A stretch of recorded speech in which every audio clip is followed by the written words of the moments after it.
Welcome to Eugene, Oregon, and the NCAA Softball Regionals presented by Capital One. The sun is shining, the players are smiling because the postseason is here. And the first game of the Eugene Regional at Jane Sanders Stadium is the St. Mary's College Gales, the champions of the West Coast Conference, by a good margin against the Mississippi State Bulldogs out of the SEC. These two teams were in the same regional 2 years ago, but did not play. And our second game tonight, which will be about 10 Eastern on ESPN2, Idaho State, the champions of the Big Sky, and the number 14 national seed, the Oregon Ducks, out of the Big Ten.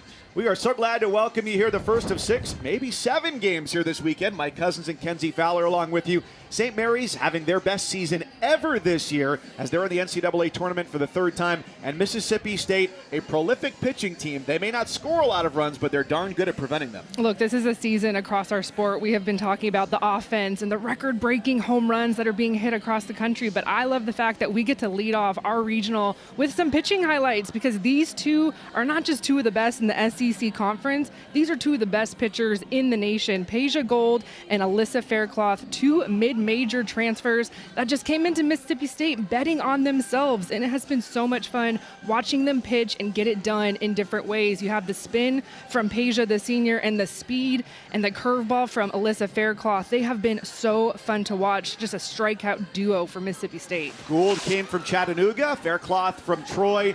2 years ago, Hannah Ferguson helped propel the Gales to the postseason. This year, she's hoping they'll pick up their first NCAA tournament win. Yeah, you want to talk about speed and power and the combination of the two. It's Hannah Ferguson. This is the heart and soul of this offense. She'll be at the top of the lineup. How about 10 triples? She is fun to watch on base paths.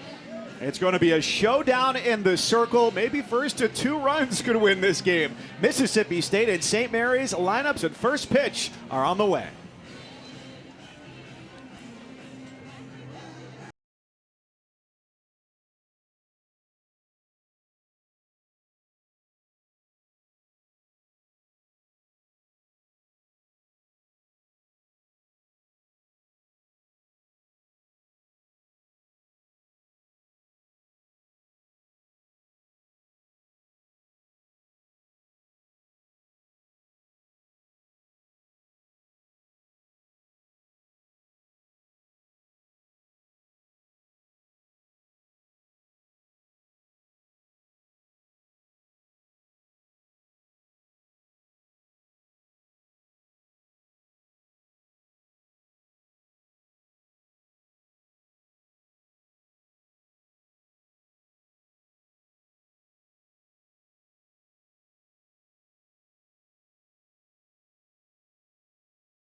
Season, it's time to get there.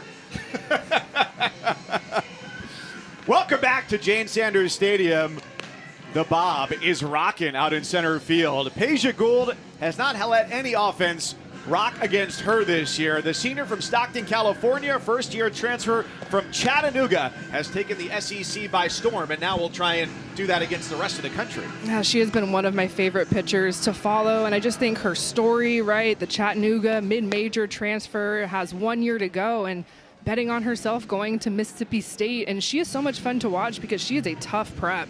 You're going to see a lot of different speeds, and she's not going to bring the velocity, but she's going to bring the spin, and it's why you see a lot of weak contact because of that spin rate that she throws with. And here is the St. Mary's starting lineup, brought to you by Capital One with Camille Lara at the top. We showed you Hannah Ferguson just moments ago, and Sam Buckley led the team with 11 home runs this year. 3 times all West Coast Conference first team this year and each of the last 2 years. She was the WCC Freshman of the Year just a couple of years ago. So this is a lineup that is not fazed by facing this level of competition. Kenzie, a couple of years ago when they played in regionals at Stanford, it was a situation where it was just the second time that the program had ever been to the NCAA tournament. They said they were happy to be there. Now they're not just happy to be here, they're ready to win. I also think it's so unique, right? You and I were at that regional, and both Mississippi State and St. Mary's were in the regional, did not face one another. And so here we are again. I wonder if the scouting reports might be a little outdated and you have to update them. And you know that you're going into prepping every single team in a regional, but we did not get this matchup. Well, one of the challenges for hitters and perhaps for umpires too, you don't think about this all too often with Gould in the circle, how much movement she has on her pitches and finding where those cross the plate, especially on the x-axis. Just trying to find that strike zone on the outer half, working that backdoor curve.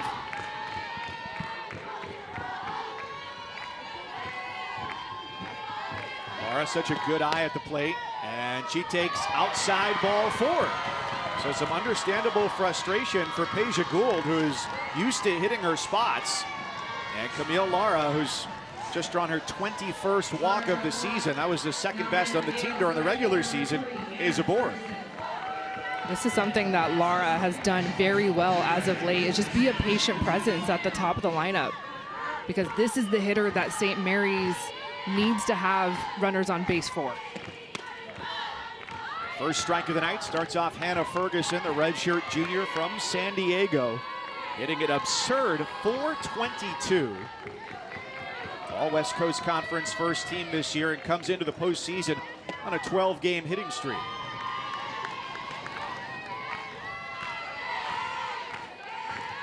Now, it's not the case for Mississippi State is certainly true for the top of the lineup for St. Mary's. They will look for opportunities to run on Peja Gould.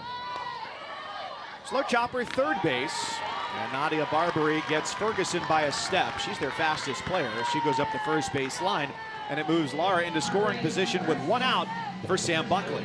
Yeah, productive out from Ferguson.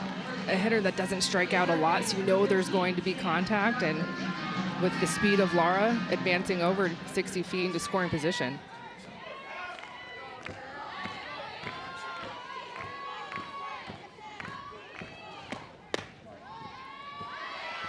Called strike to Buckley, starts her off. Now it's definitely a step up in competition from the WCC, going up against one of the best pitching teams out of the SEC, but the schedule that they put together this year for St. Mary's gave them opportunities to face really strong pitching earlier in the season. Talking about it yesterday with them, they said the best pitchers they faced this year, Sidney Peters from Texas A&M and Morgan Reimer from the University of Washington. 0-2, deep right center field. Keller retreating. Goodbye! Sam Buckley's 12th home run of the year is a dugout emptier. And 3 batters into the game, it's St. Mary's with a 2-0 lead over Mississippi State.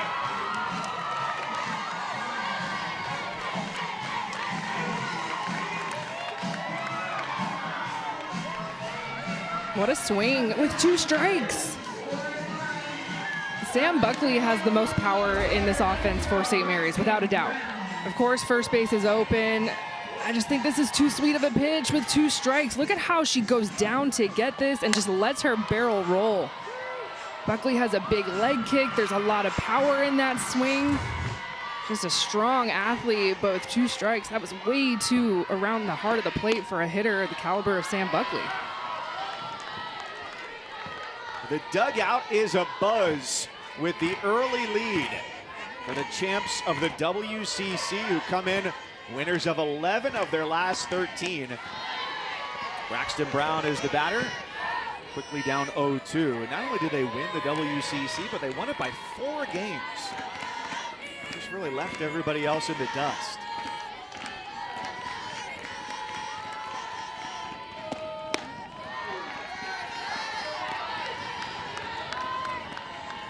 Things have gone well for the Gales this year when they do put runs on the board ahead of their opponent. 35 times they've done it, and 31 times they've emerged as the victors.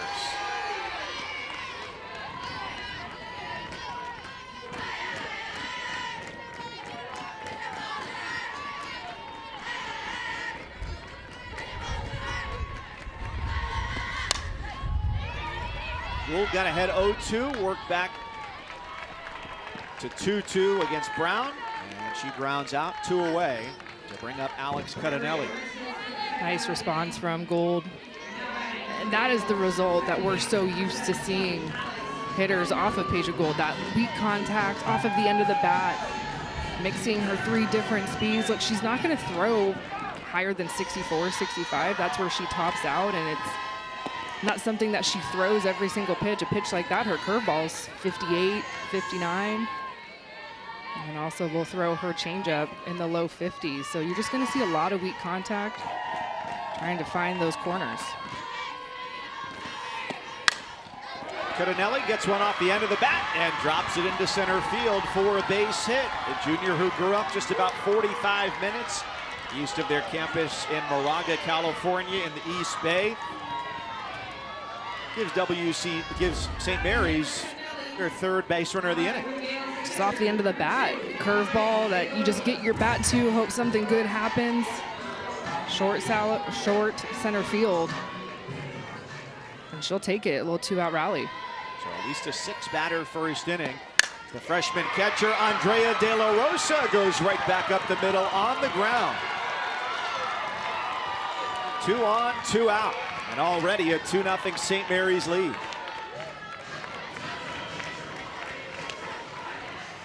We're going to see a quick timeout defensively for Mississippi State because these are good at-bats from St. Mary's. We've seen a little bit of everything. Obviously, the highlight, the 2-run home run from Buckley, but then back-to-back base hits in different ways. Aggressive early in the count. Kenzie, how much do you think the first plate appearance of the game from Camille Lara, she draws a walk on 4 pitches, has impacted the way that Gould has pitched to subsequent hitters of trying to get her pitches that she can land on the strike zone, she wants you to chase out of the strike zone? Is she coming back and getting too much of the plate with these last 2 batters? A little bit, and also maybe throwing through your spin because your heart rate is just a little bit more elevated, right? When you lead the game off with a walk, it's not how you want to start the game. So as a pitcher, you're a little bit uncomfortable, and that heart rate goes up. You throw through your spin, and then you have a very aggressive St. Mary's team that's ready to go. The inning continues for Tori Cervantes, the center fielder. His curveball starts her off for strike 1.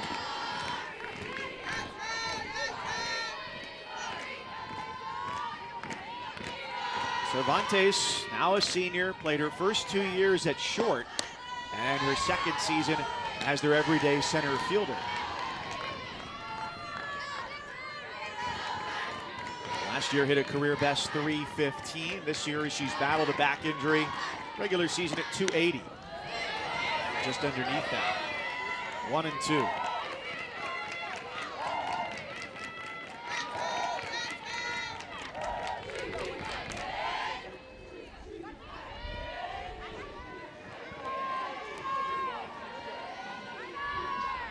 Two years ago, both of these teams were in the Stanford Regional, didn't square off. Mississippi State was the number 2 seed that year. But the Gales were eliminated in just 2 games, falling to the top seed Stanford and to the number 3 seed Cal State Fullerton. So 0-4 in their NCAA tournament history and off to a great start here today. Cervantes stays alive. Yeah, there is something to be said about, making it the first time in a very long time. It had been for St. Mary's in 2024, and so we're back. And now the expectation is we want more.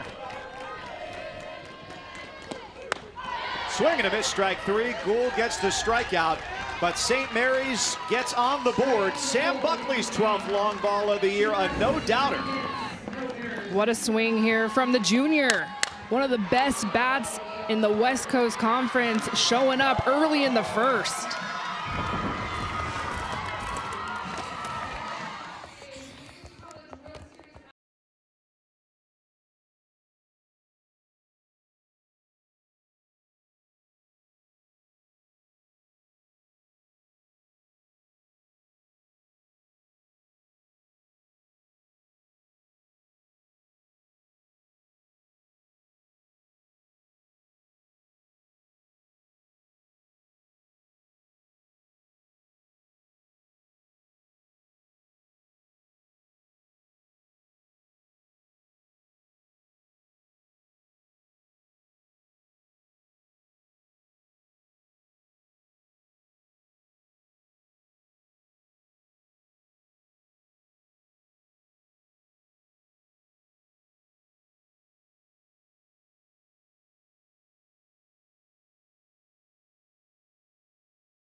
Vasquez home run, 30th of her career, and she just became the program's all-time home run leader. Setting things up nicely for the 2026 West Coast Conference Pitcher of the Year, and that's the senior Odie Vasquez. Yeah, this is someone that I've enjoyed watching over her career. Has so much intensity. She's an emotional pitcher. Her team feeds off of her, and she brings it. Has good velocity, 65, 66 miles an hour. The righty, but she's really going to work that arm side, and it's going to be all about the rise ball. She can climb the ladder, and she is a competitor. Kiara Sells, the senior, waiting her time in the cleanup spot. Her first 2 seasons had just 10 at-bats and then has really turned it on over the last couple of years. This is a team that average-wise was 14th in the SEC. Out of 15 teams, they were also second to last in on-base and in slugging. First pitch swinging, Morgan Stiles with a laser to center field. Tori Cervantes a couple steps to the alleyway, and it's 1 pitch and 1 out for Odie Vasquez.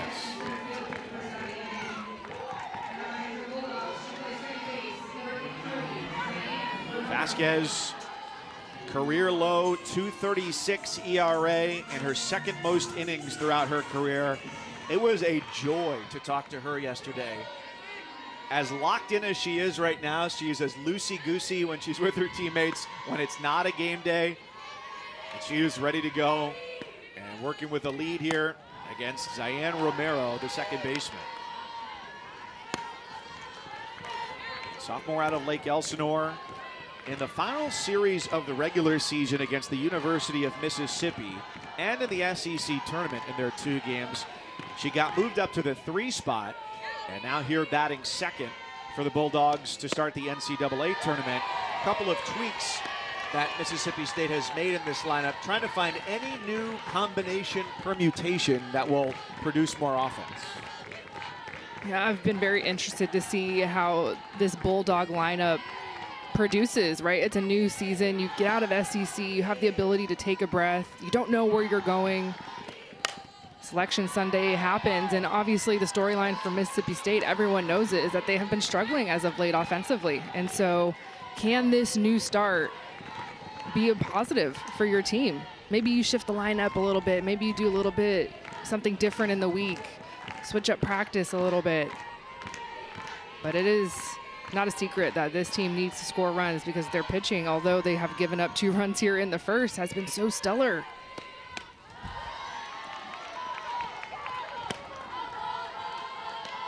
And with Romero moving up in the lineup, Kinley Keller has as well, the freshman center fielder who hit 9th a little bit down the stretch. He's hitting 5th in the lineup today here in game 1.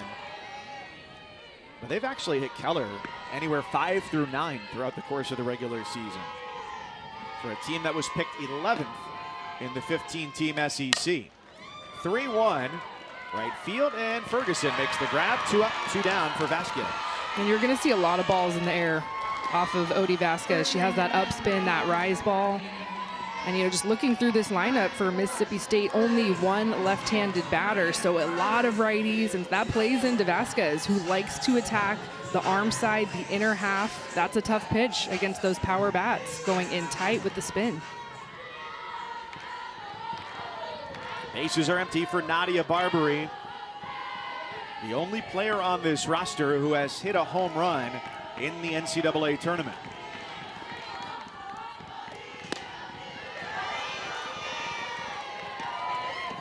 Barbary this year, 2nd team All-SEC for the 2nd straight year.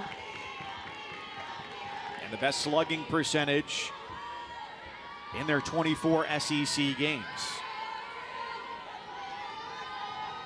Her power elevated this year.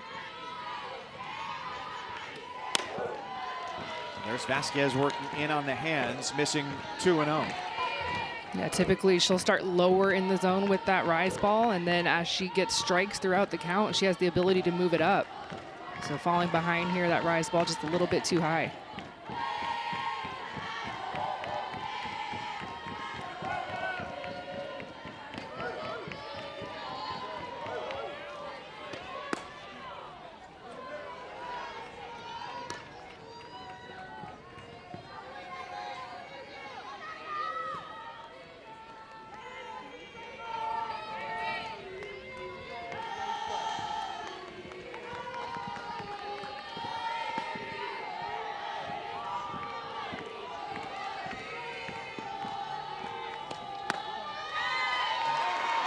Vasquez comes back for a strike after falling behind 3-0.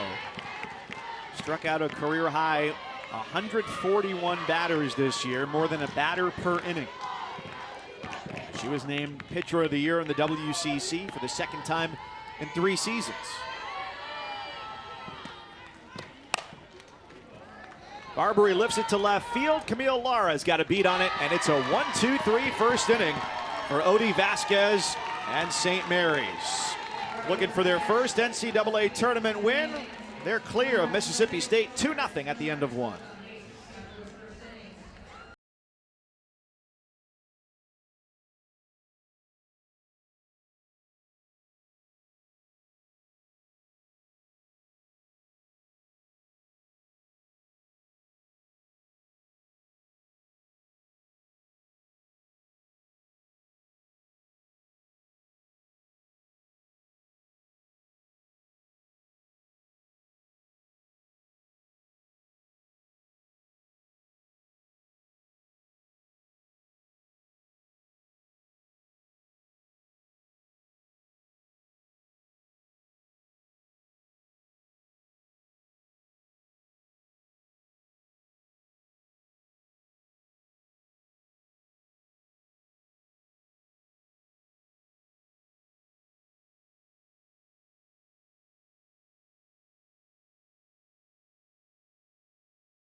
Season.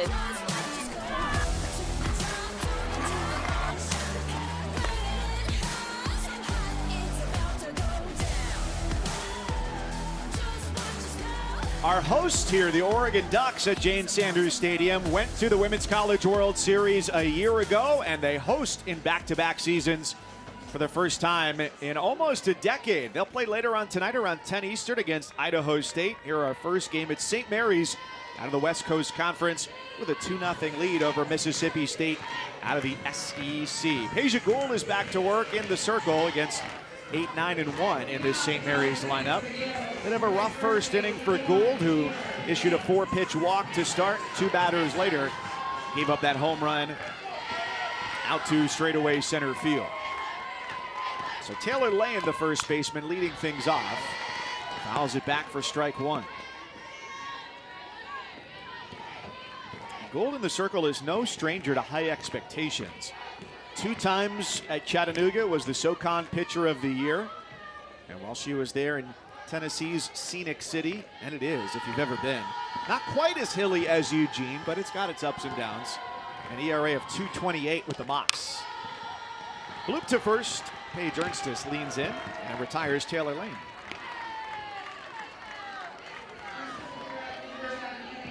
Sonia Garnett just inked a contract extension, a 6-year extension this week after she took over a program in 2019 that hadn't had a winning season for 7 years. She was the WCC Coach of the Year 2 years ago when she took them to the Stanford Regional, and once again this year. She came from Division II Academy of Art after 4 seasons there and played at San Francisco State, an All-American and All-Conference pitcher in the class of 2006. I remember it was fun talking to her and, you know, getting her team back to the NCAA tournament back in 2024. And, you know, she was saying this is an amazing opportunity. We are so excited to be here, but I want this to be the norm for St. Mary's. And so an off season, or an off year, if you will, last year, and right back to it. And so many of the same pieces are on this roster. Foul ball, 2-2. And so for them, it's been a group conversation about making it to Sunday, that they feel like they're on a mission and that their belief in themselves is elevated from that 2024 experience. And it feels different too, because going from Moraga to Stanford, that's a commute. That's not a road trip necessarily. Strike 3 called as Gould gets her second strikeout, first looking. So to be able to go somewhere new, somewhere different, makes this experience feel different also for the Gales. Yeah, you could tell it was a one year we want to enjoy this experience. This year it's we want to win this experience and advance.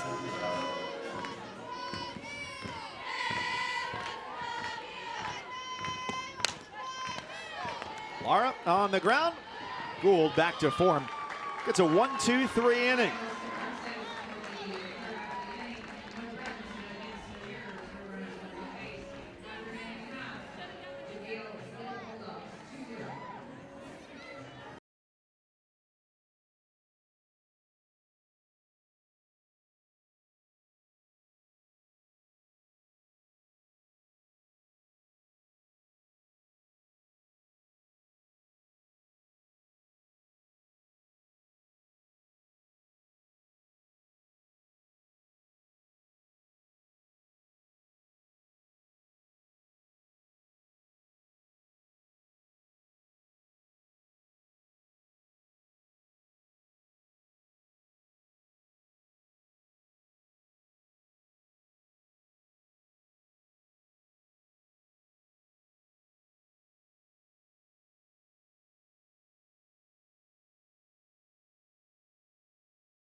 Opening round of the NCAA softball tournament. We start the weekend with 64 teams, and by the time the weekend is done, there will be just 16 remaining for next weekend's Super Regional round.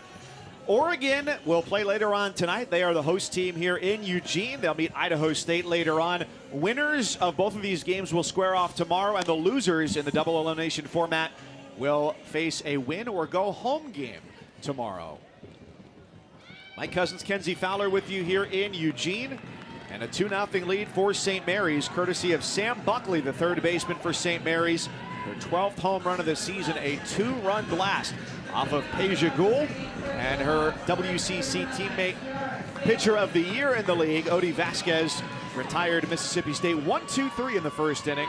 So the cleanup spot comes up here for the Bulldogs as Kiara Sells and her team leading 14 home runs dig in from the right side.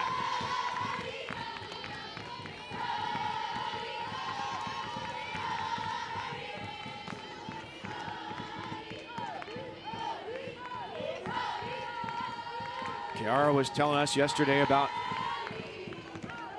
how she got one call from a Division I school, and it was the summer before her senior season, from Mississippi State, and how those first 2 years when she only came to the plate 10 times were difficult for her, but it was worthwhile to be able to wait that time.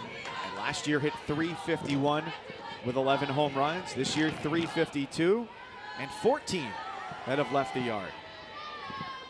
So it's been a good combination for the Bulldogs of players who have helped build the program and other ones who have helped elevate it, especially their two aces in the circle transferring in this year. Now, all coming from different parts of the world, and of course the transfers, or you know, the carousels who walked on, but the theme of it all is betting on yourself and putting your head down and going to work, and then the results happening later. But I think it's such a good story worth telling, whether you want to use Kiana Sells or use Peja Gould or Alyssa Faircloth to tell that story. Because these athletes, we were talking to them yesterday, and all of these athletes had one thing in common. They did not get a call September 1st of their junior year, which is the day that everyone talks about. It's that day you're finally able to talk to coaches for the first time. Your recruiting process really starts that day. And for so many athletes, you know, that are listening out there or that will have that moment, you know, look at what Sells is doing. Batting in the 4-hole for an SEC team, was originally a walk-on, didn't have any offers, but said, I want to go here and I will prove to you that I can make this lineup. Give me a couple of years in your program. She's fouled away a couple high and away. Doesn't go after the chase pitch, and it's 3-2. I don't know if your reaction was similar to mine, Kenzie, of hearing those stories yesterday from multiple players. And it was almost awe, I think, was my predominant feeling of that. It was incredible how far those players had come when, like you said, it can be a really exciting day, that September 1st date. Swing and a miss. First strikeout for Odie Vasquez. One away here in the second inning to go, all right, I'm going to prove people wrong. And you didn't want me then, and now look where I've ended up. Yeah, and it was fun because they could all share that story together and kind of laugh about it now, but it's a collective. I felt what you have felt, and we're going to be on this field together, and we're going to work for what we want. I just think it's so good to hear, because these are Power 4 stars on this Mississippi State team, that their journey did not start that way. Like Mike Jones. Back then they didn't want me. Now I'm hot, they all want me. That was not the case for Kinley Keller, the freshman who's taken over in center field. Started 29 games during the regular season. In fact, Mississippi State was the first official visit she took. She's in the car on the way home to New Braunfels, Texas with Dad, and goes, Dad, that's it. That's where I'm going. And credit to Dad, supportive of that. Where I think some parents would go, well, you know, you should probably take the other visit, right, see what's out there. He goes, no, yep, I got your back 100%. And within a week, she was committed to Mississippi State and now has become a centerpiece of their defense.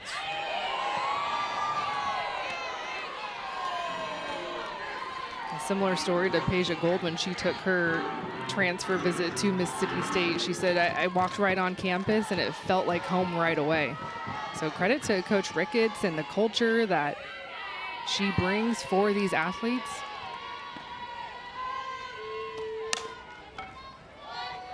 Cudinelli with her first try at second base makes it 5 in a row retired by Vasquez to start it.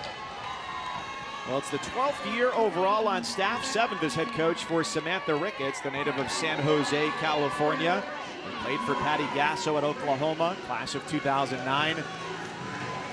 Learned really how to become a coach under Patty Gasso as a GA for 2 years, and just 4 years ago took Mississippi State to their first Super Regionals. They hosted against Arizona after eliminating the #2 national seed Florida State. And beware in Tallahassee, the upset capital of the softball world today. And now has this team in the postseason once again, and with one more win, Mississippi State will tie their highest win total under Samantha Ricketts. They'd get to 39. So they continue to find a way, trying to find a way on base right now. Morgan Bernardini, the left fielder, in the 6th spot, as they count 1-1 against her.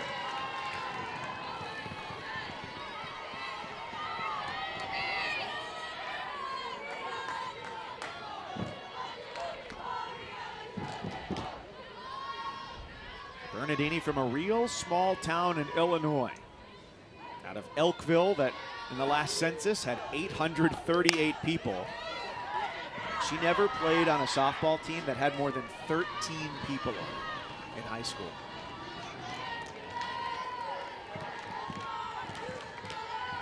I mean, you only need 9.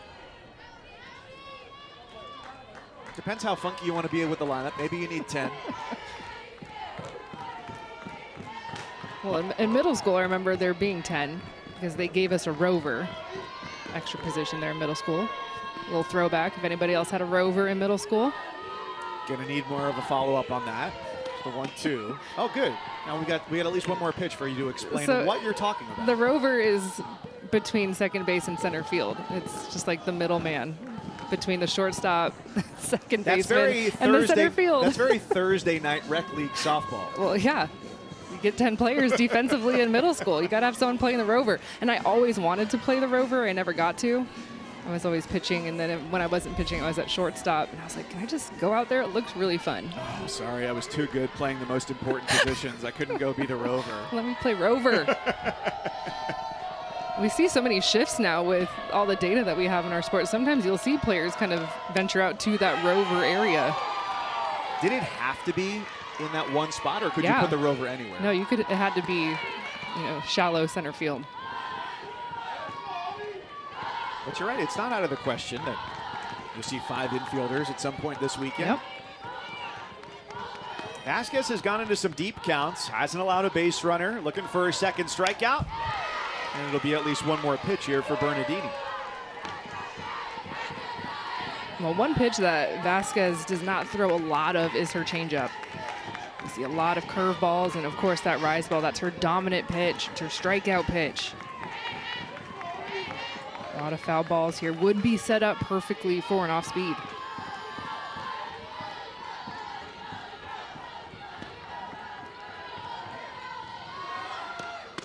Payoff pitch, got her.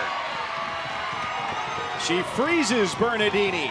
Second strikeout of the inning, 1-2-3 again. The WCC Pitcher of the Year. 2 strikeouts in the inning. Backdoor curve. Got her looking.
Jane Sanders Stadium is the site of this regional here in Eugene, Oregon. 2-0 St. Mary's as we go to the third.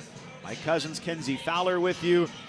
Later on tonight, it'll be Idaho State and Oregon, the 4-1 here in this bracket. Oregon, the number 14 overall national seed. So second time through the lineup for Peja Gould, who faced 7 batters in the first, gave up a 2-run homer, and then responded with a 1-2-3 second inning. Comes way up and in and gets a piece of Hannah Ferguson. And now she's got trouble brewing on the base paths, just 1 pitch into the third for Ferguson, who's stolen 21 bases this year.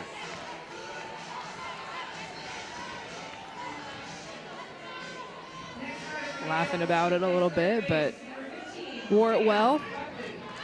Just one of those things, right-handed pitcher, you want to spin a curveball in the inner half, and if it gets away from you, well, it's going right into that hitter. So with a little bit of trouble in the circle in a game that feels like you need to win it, even though you don't, it's double elimination. The Mississippi State bullpen now, Kenzie, has been active 2 innings in a row. You know, you don't want to go with the sports cliche of it's a must-win game, because it's literally not. But if you go down 0-1, there's no more room for error. And kind of interesting, I don't see Alyssa Faircloth. One of those ace 1, ace 2, the duo between Gold and Faircloth. It has been the 1-2 punch all season long, and so saw Delaney Everett and Layla Amon getting loose down there. Gold's behind 2-1 to Buckley. Comes back, gets the corner, 2-2.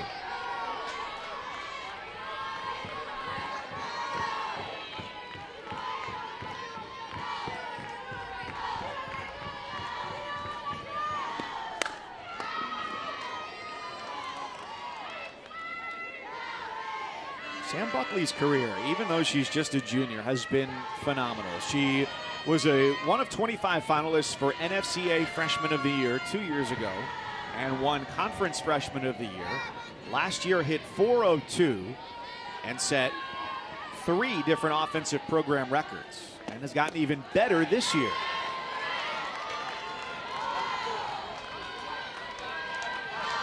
Well, you can tell the respect. Mississippi State back-to-back off-speed pitches from Peja Gold to Buckley.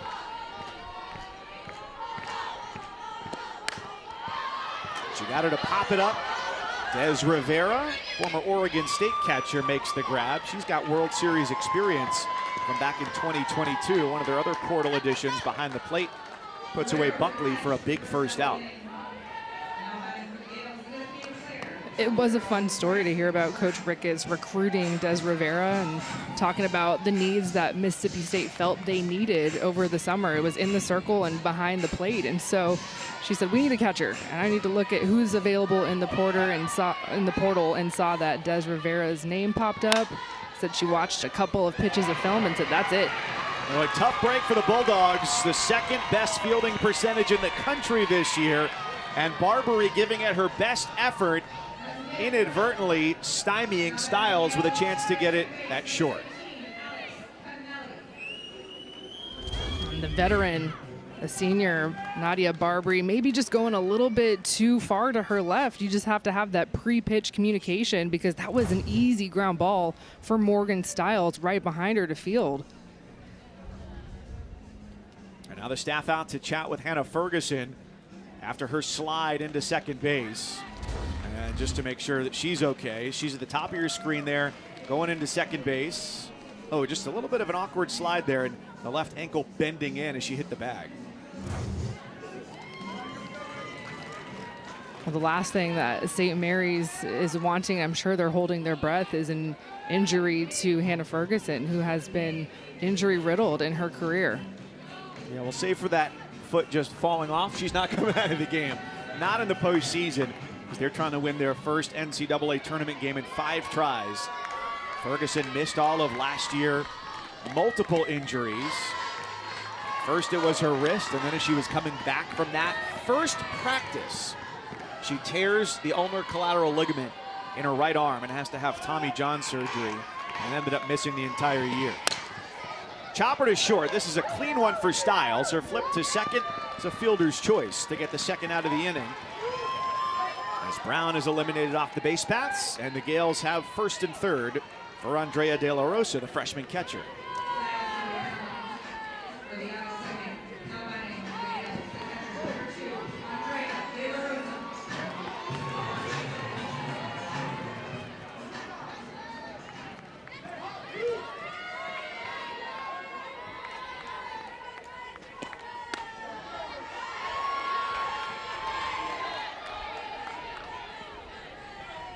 De La Rosa during the regular season only started 12 games, only played in 17, and split time with Avery Prescott behind the plate. But they said her bat really heated up toward the end of the regular season, and so she's taken control of that position. And Alex Cudinelli is taking control of the base paths. On the throw back to the circle, she just sprinted from first to second, and now a base hit could be a two-run production for St. Mary's.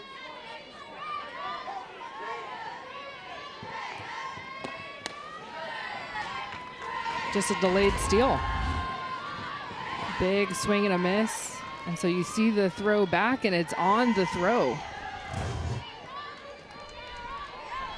Boy, that is heads-up play. Swing and a miss, strike three. Gould comes back and extinguishes the threat. Two stranded for the Gales, but they still have a 2-0 lead. Mississippi State looking for its first base run.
Each stacked with a lineup worthy of the spotlight. The AUSL on ESPN. This is legendary. One of the coolest moments, or I should say 17 of the coolest moments this year in college softball were the golden tickets that got handed out. We'll talk more about that in our evening game here in Eugene, Oregon, when the Oregon Ducks take on the Bengals of Idaho State. St. Mary's raising eyebrows around the softball world right now with a 2-0 lead on a two-run blast in the first from Sam Buckley. And Odie Vasquez against this Bulldogs lineup has gone 6 up, 6 down with a pair of strikeouts.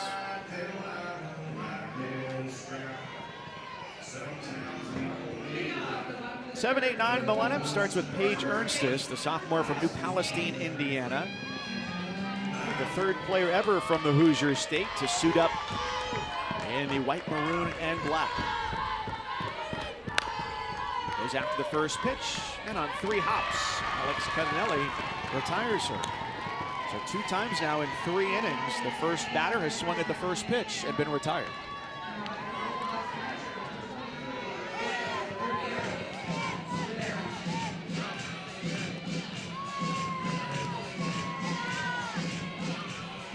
After Des Rivera playing in her 10th NCAA tournament game, her previous 9 as a part of Oregon State's run to Oklahoma City back in 2022.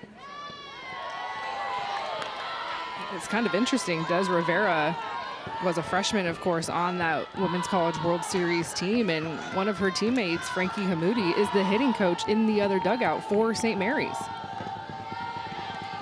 Her 2 teammates for 2 years at Oregon State.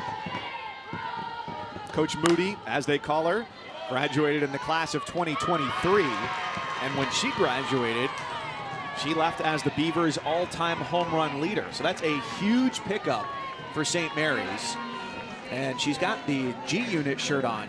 By the way, my bones almost crumbled to dust yesterday. How old I felt when we saw that. We're talking to every team yesterday. They're the Gales, so the G is for Gales, G Unit. And I was thinking of the hip-hop musical group that was founded in 2001, a la Mr. Half Dollar, 50 Cent himself, Lloyd Banks, Tony Yayo. The list goes on and on. I mean, it's not as big as D12 was. That was a dozen people, led by Eminem. But I said, well, surely you guys know who this is. They go, it was a musical group? And I think I just evaporated to dust at that point. I think you did. I watched it happen in I joined lifetime. it. Yeah, I collected Social Security in that moment. And I think it was the coaches for St. Mary's that put the shirts together, so that would track. That makes sense. Yeah. What I really wanted to say was G-Unit, All but right. it wouldn't have. All It right. wouldn't have transferred. They wouldn't have gotten the reference. All right, we're here in game one. I do appreciate the rap education, though. You tried to educate them lightly yesterday. I did. Maybe they went to Spotify, or maybe they went to try to go to Spotify, and they looked at the new logo that Spotify has updated with, and they said, is my app broken? It's been a big point of contention for me. We talked about it for like 5 minutes before the game. You were distraught.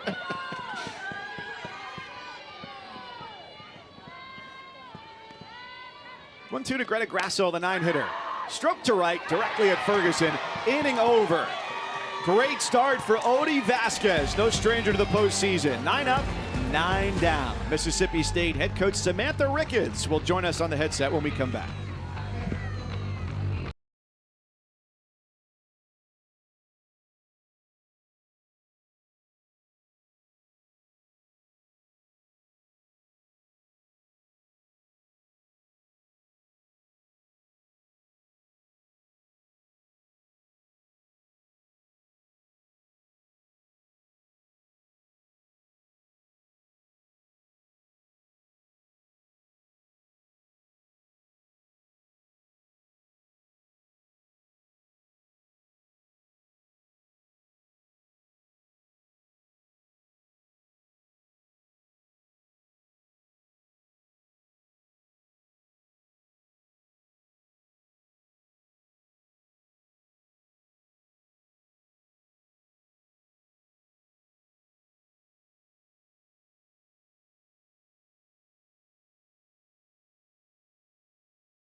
As the head coach of the Bulldogs, Samantha Ricketts now joins us. Next time we see your lineup, it's going to be the second time through, starting with Morgan Stiles.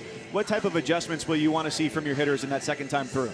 Yeah, I think just making sure we're committing to the plan. I thought we did a good job in the first inning with our first 3 hitters, and then kind of got away from it and just started being a little bit too passive and letting her get ahead. So I think we just need to attack in our zone and our plan from the start with this next time through. And obviously your senior getting the start in the circle, adjustment after the first inning. What are you seeing from her? And also, what has she brought to your team this season? Yeah, I think she just settled in. You could see the first just wasn't really hitting her spots and not just the Peja that we're used to. And now I think she's settled in. She's letting the ball move a little bit, and just love the mentality she brings and the confidence. And she's just been a great leader for us all year long, and just knowing that she's going to keep us in this game and give our offense a chance to get going here. Well, Coach, thank you. And we thank Pony for its appearance, too, over your shoulder. Always. Hail State. That is Pony, one of the, I guess, ad hoc mascots for the Bulldogs this year, which we were told to make note is a unicorn named Pony. Correct. Don't get it twisted. A unicorn named Pony that, appeared in the fall when the team was doing their end of fall season challenge, if you will. Talent show. Yeah, talent show, skit competition.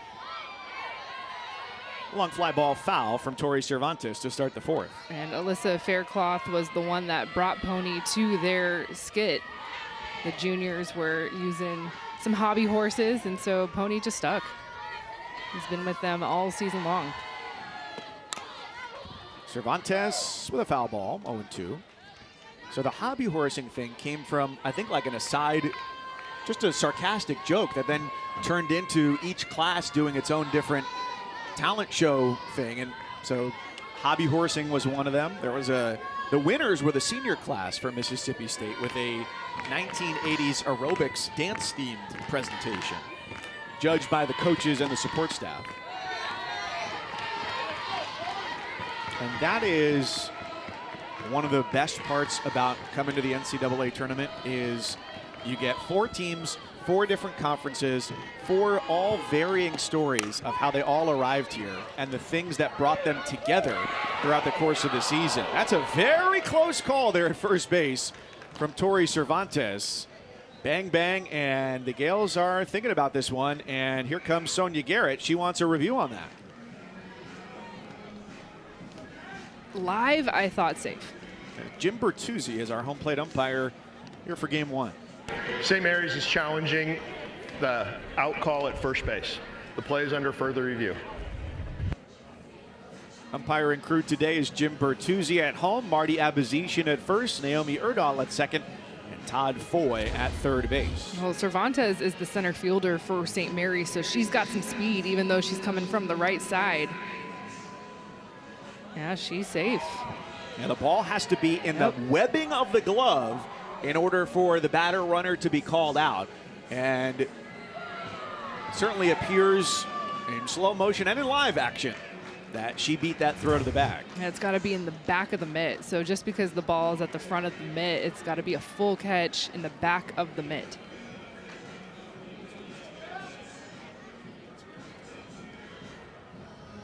So all of the replays here will go to Central Replay Review, which is in Pittsburgh. And it'll get relayed back to the umpires here in Eugene. And then we'll get the call relayed to us. Cervantes struck out back in the first inning.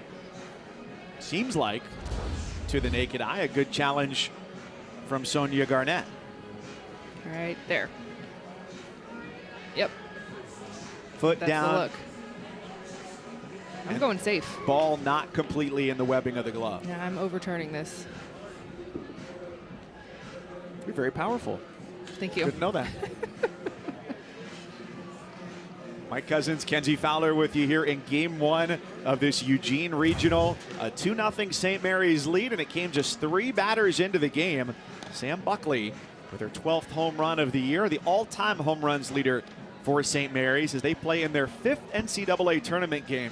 They've had some tough draws going to the NCAA tournament. In 2010, that was their first appearance. They got sent to UCLA, and then 2 years ago got sent to Stanford, where they had to square off against Nyjah Kennedy and the Stanford Cardinal before she made her move to Lubbock, Texas, now in her 2nd and final year. They're pitching for Jerry Glasgow and the Red Raiders. Mississippi State, if you're just joining us, against Odie Vasquez, the starting pitcher for St. Mary's, who's a 2-time conference pitcher of the year. They have not had a runner reach base yet.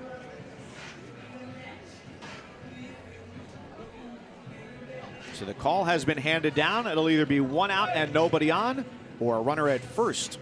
Tori Cervantes for St. Mary's.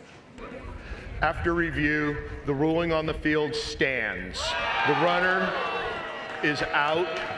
That is St. Mary's first challenge. They have 1 remaining. So I suppose that'll be a lack of indisputable video evidence to overturn the call on the field. So Cervantes is retired on a bang-bang play, even after a well-scrutinized replay review. All right. But I think a good time to use that challenge as well. Absolutely. Because it could turn the inning. You get the leadoff runner on, and it can totally change the mentality of the pitcher. For Gould, who has not been her usual self today. 3 strikeouts thus far. Bulldogs have had the bullpen firing in each of the last 2 innings. But now she retires the leadoff batter. 2 times in 4 innings she's done that. Got Taylor Lane on a weak flare to first base in her first plate appearance of the day.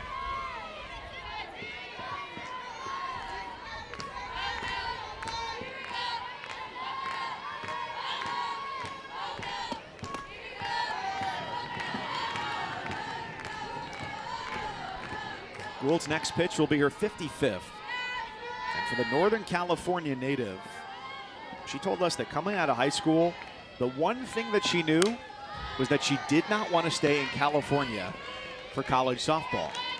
And she didn't get any calls on September 1st of her junior year. That's the first time that you could be contacted. And ended up with just one offer. That was from Chattanooga, where she ended up. But to show you how persistent she was, she said, I emailed like 400 schools, none of them in California, just to see if anybody would take a shot on me. That's strikeout number 4 for the senior from Stockton, California. Well, and it's funny because, you know, a couple of years later, she enters the transfer portal and she says, my phone was very busy. Like, I was getting a lot of phone calls. So just the contrast of how it was for her junior season in high school, not getting a lot of those calls, not getting those emails back, and then going to work at Chattanooga, you enter the portal and everybody wants you. Sonia Garnett having a conversation just up the third baseline with 2 out, and the number 9 hitter Mia Zabat coming up. I really appreciated it, and I thought it was a perspective beyond her years from Peja Gould, talking about the experience and how she harbors no ill will toward anybody. She regrets nothing about the experience that she had at Chattanooga, and said, I love the people there, I love the city, I love the school, and the journey wouldn't be the same perhaps if it hadn't gone that way in terms of appreciating where she is now for one last year. Yeah, she seemed so at peace with everything, and you love that for a senior. I mean, this is a pitcher that we will see compete with the AUSL this summer. She was one of those golden ticket recipients. Everything has just been a fairy tale for her this season. That was great. She said, I wouldn't change the journey for anything.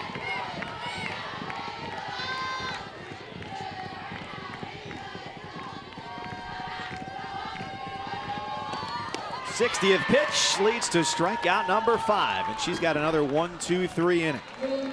2 strikeouts in the inning. The first one on the drop ball. This is on the curve ball. This is her bread and butter. Watch this ball just dance out of the strike zone.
Confetti rains, nets are cut, joy erupts, hardware is hoisted. History happens here on ESPN, home of NCAA championships. And we're less than 2 weeks away from the start of the Women's College World Series on the ESPN networks. Day number 1, though, here of the Eugene Regional. And it's St. Mary's out of the West Coast Conference with a 2-0 lead over Mississippi State from the SEC. Bottom of the 4th inning, top of the order coming up here for Mississippi State. Kenzie, as they look for their first base runner, and they're going to have to make some adjustments here against Odie Vasquez, who has struck out 2 batters out of the first 9. Yeah, Vasquez has done a really nice job getting ahead early in counts. And now you're talking about the information in the dugout. Of course, everyone is scouting everyone going into regionals. You're watching so much film. You're watching it on the plane if you need to. But there's nothing like being in the box and feeling what you're seeing. And so I'm sure Mississippi State talking about adjustments, hitter to hitter, inning to inning. So this is where we start to watch those adjustments start to come into action.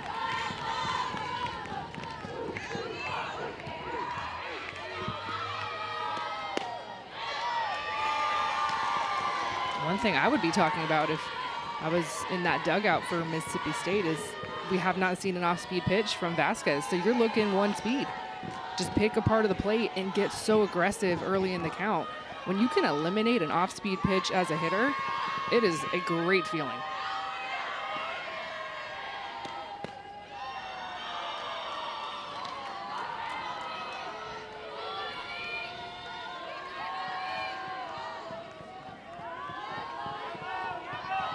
This has been already a longer plate appearance for Styles than it was in the first inning, where she saw one pitch, hit it hard, but lined out to Tori Cervantes in center field.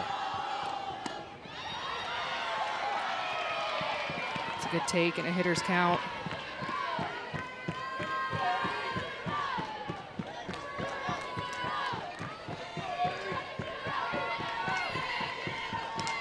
She's their team's active leader in NCAA tournament hits with 8 from a freshman season a year ago.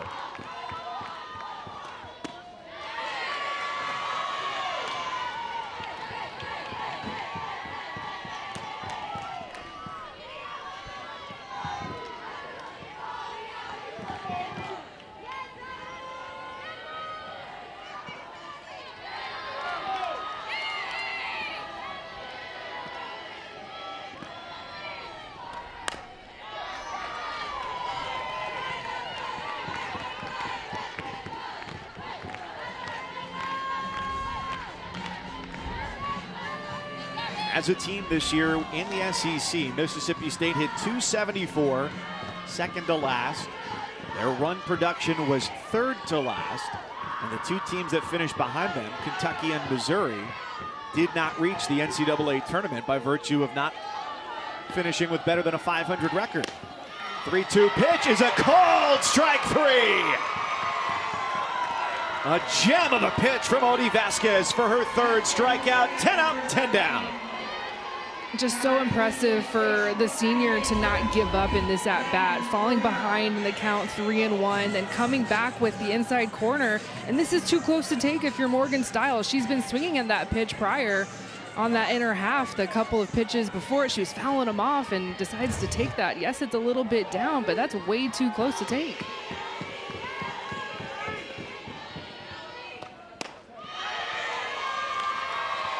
Well, it's rough to toss the bat thinking you're going to first and then going back to the third base dugout and picking up the bat that you left there 5 seconds ago. Well, let me tell you, as a pitcher, no better feeling. Just no better feeling, especially coming back in that at bat the way that she did.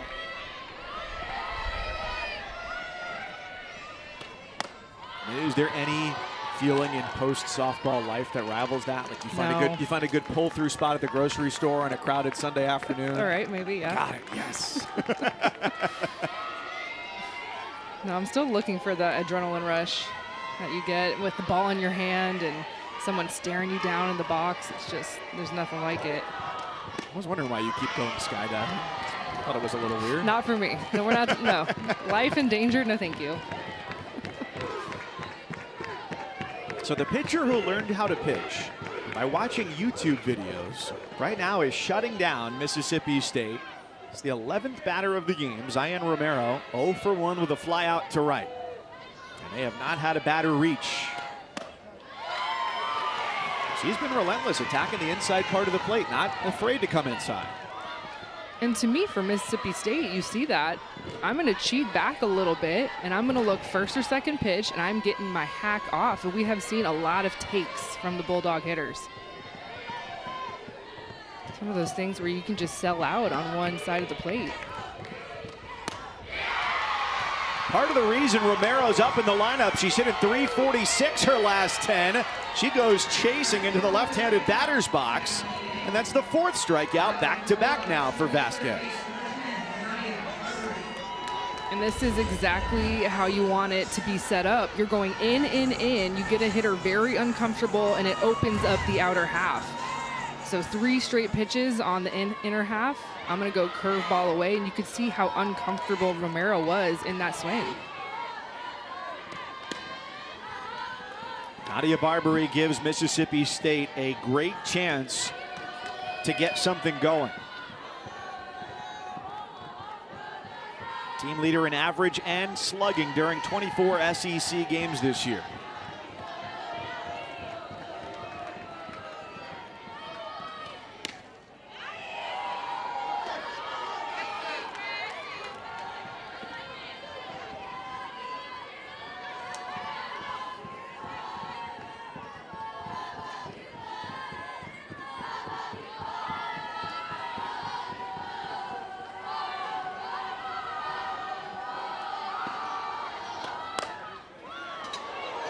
Everybody's ducking down into the Mississippi State dugout. And everybody's all right. Wedge that one there. 2 balls, 1 strike on Barbary. And coming up next half inning, when we go to the top of the 5th inning, we'll be joined by Sonia Garnett, now a 2-time West Coast Conference Coach of the Year. Her Gales holding on to a 2-0 lead here in the bottom of the 4th inning.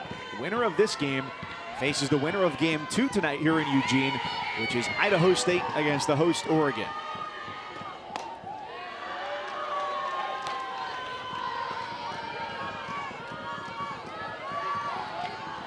So Mississippi State hasn't had to worry about an off-speed pitch. Now the question will be, is it a tall rise or something in around knee high?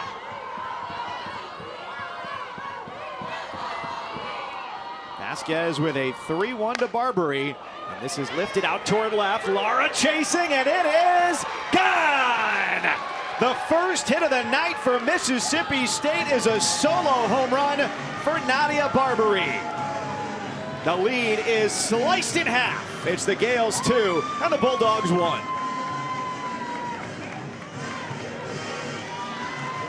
And it's the senior leading the way, which is how it should be.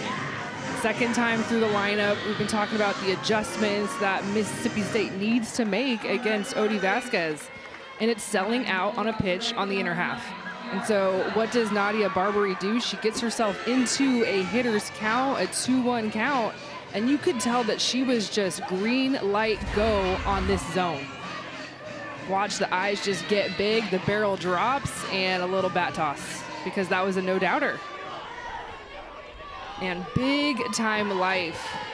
I feel like we can all just see and visually see the exhale from that dugout, right? Had been no hit until that swing, and plus it's a run on the board, and now we're back in it.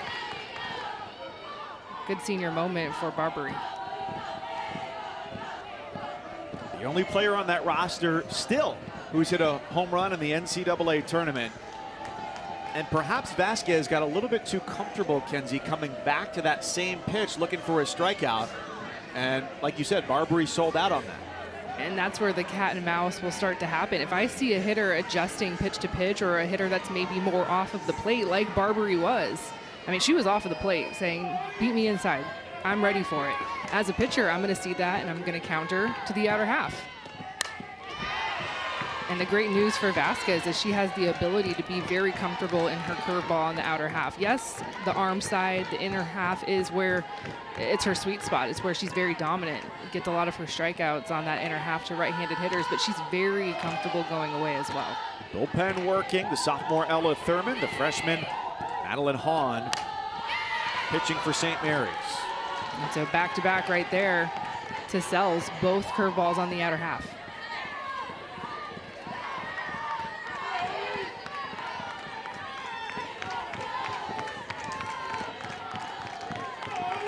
No doubt they'd make a pitching change if they needed to, but there's also no question that Odie Vasquez is the one who will deliver them to victory if that's how this game ends. Still early though, and a 2-1 lead And another strikeout.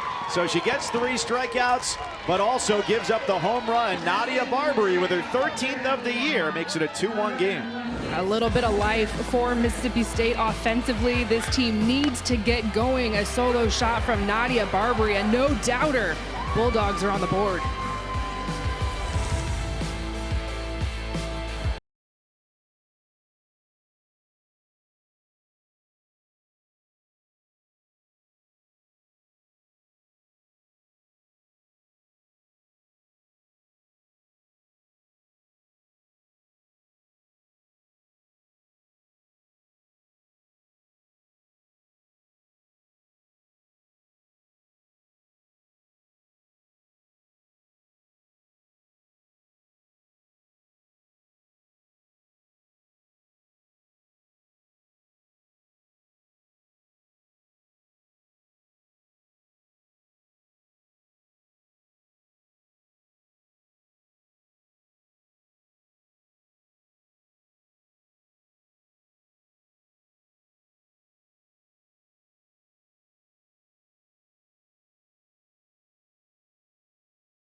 NCAA Softball Regionals presented by Capital One. Here at Jane Sanders Stadium in Eugene, Oregon, our first game of the weekend, and it's a 2-1 lead for the St. Mary's Gales over Mississippi State. Sonia Garnett is the head coach of the Gales. Well, just 3 batters into the game, you guys got a great spark. You got a great hat as well. That's a sartorial flair, no doubt. What was the energy like in the dugout, when nerves are high after Sam hits that home run 3 batters into the game? I think we relaxed a little bit, took a deep breath, and I think we're getting a little bit out of ourselves right now. We need to get back into the zone and play pitch to pitch. Well, I know we're all business here, but I have to ask about the hat. Is this a new thing, or is this a hat that you guys have worn before? This is brand new, just made today. Made today out of cups, I'm guessing? Cups and duct tape. Okay, great.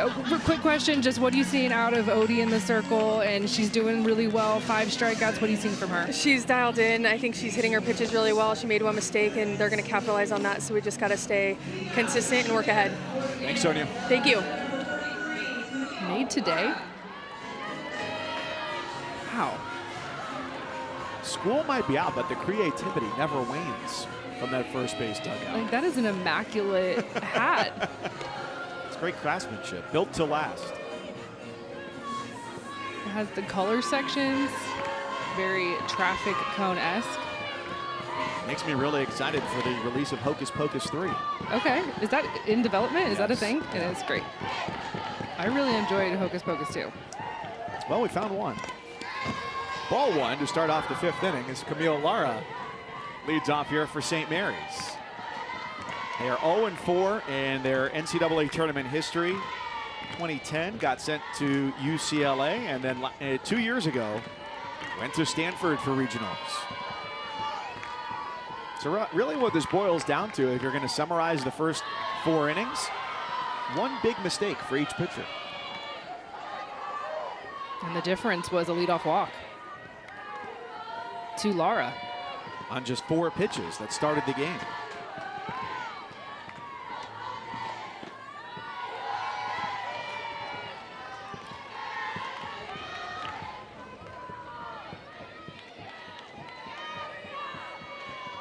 St. Mary's winning 40 games this year. Not just impressive as a standalone item, but also because they're the first program at that school to reach 40 wins since the baseball team did it back in 1977. All for a school with an undergraduate population in the neighborhood of 2,000 students. Backdoor curve does not hit. And so Lara takes her second walk. Well, earlier this season, if the team felt like the energy was low, they took a shock to the system in the form of citrus. Lemons. We've heard about orange slices, but lemons are the way that St. Mary's has gone. They've now got keychains to memorialize this tradition as well, and they are all in on a sour bite middle of the game. It was so fun to learn about the lemons. You know, the team really wanted us to make sure that we were aware that they would be eating lemons in the middle of the game. So we were like, okay, tell us more. And so they said that Coach Garnett and the rest of the coaching staff saw a video of West Virginia women's basketball eating lemons before the team intros, and so they said, let's try it, why not? And it just so happens that when they tried the mid-game lemons, they were in Colorado, and they went on a 10-1 run, including wins over Stanford, wins over Washington. And so of course in sports and softball, when you're trying new things and you're winning, it's going to stick. And so of course the lemons are still with us. Yeah, you can't drop something when you start winning like that. But 2 walks allowed by Peja Gould. Both of them have been to Camille Lara. I've been a little bit surprised that we haven't seen them too aggressive on the base pass. Alex Cudinelli did steal one on a delayed steal back in the 3rd. Bunt is foul for Hannah Ferguson. Well, we are at one of 16 sites around the country, so if you don't want to miss a minute of the action here from the NCAA Softball Regionals, we'll get you to the best action everywhere on the 7 Innings Live Show. It's available on the ESPN app. Every game and every big moment on the road to the Women's College World Series, only on the ESPN networks. 2-2 to the circle. Gould to Romero. And that's all they'll get, with Ferguson burning up the first base line. Fielder's choice, 1 down.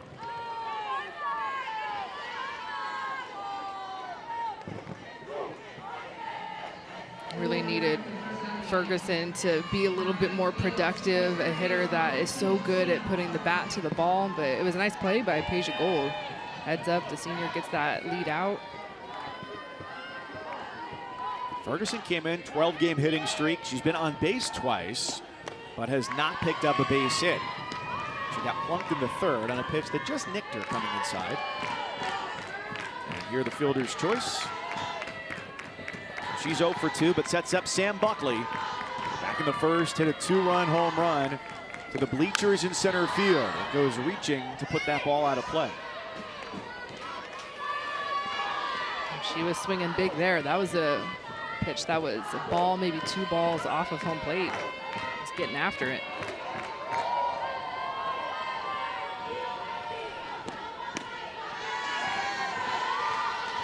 And she told us too that her leg kick has really helped her swing. She's got a unique stance too. You'll see her really wrap the bat behind her head there. You can see that left foot comes up, and talk to her about her stance. I mean, she was the West Coast Conference Freshman of the Year, and in that season, she said, my swing didn't feel perfect. I was double striding. Yes, I had a good season, but I just knew that there was more in me. And she said she went to work with Coach Hamoudi, the hitting coach, Frankie Hamoudi, and Coach Moody suggested a leg kick. Why don't you try that? That way it eliminates that double tap with your left foot. Get your foot up in the air, get your weight on your backside, kind of fall into your swing, and the power has just exploded. She said, my swing feels good. Yes, it's a little bit different. I'm a little closed off. I wrap the bat. My leg kick is high, but I feel good. It's where I need to be.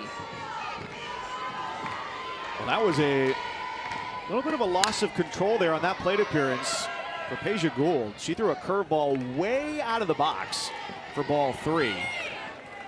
And then ball 4 threw behind Buckley. So it's double-barreled action again in the bullpen. And the real arm to watch Out of the bullpen there is Alyssa Faircloth, the transfer from Troy. You've got great speed on the base paths right now. Combined 37 stolen bases between Ferguson and Buckley. Braxton Brown at the plate hit 9 home runs this year. That spins away. 1 ball and 1 strike. Big opportunity here for St. Mary's. They scored those 2 in the first, stranded 2 in the third. And Brown gets to 1 and 2. But in the second and fourth innings, Gould had no problem with him. Put him down 1, 2, 3.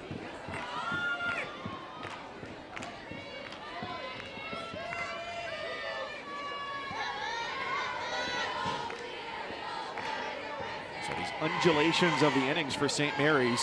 The first, the third, and now here in the fifth where they've threatened. And the 1-2 poke to right field. Sells in shallow for out number 2.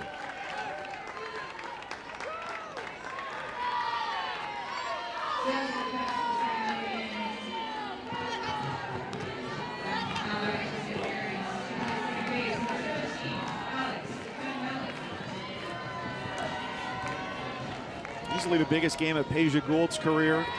Transferred in from Chattanooga. Immediately felt at home in Starkville.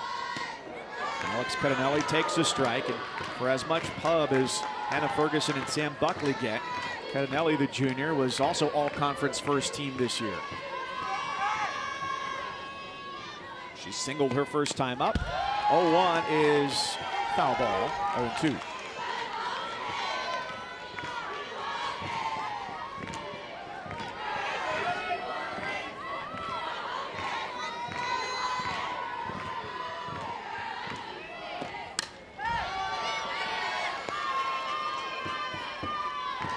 St. Mary's just trying to get to that curveball from Peja Gould, especially with 2 strikes. You have to protect. It has so much movement.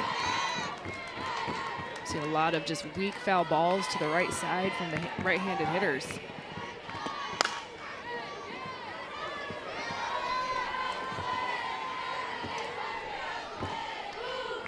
And you can see why with the amount of movement that she gets on it, as it tails away from right-handed hitters, how she could easily get swings and misses if you're not disciplined to hold back on it. Yeah, the one zone that you can really eliminate is the zone that's upstairs. We're not going to see Peja really throw a true rise ball a lot.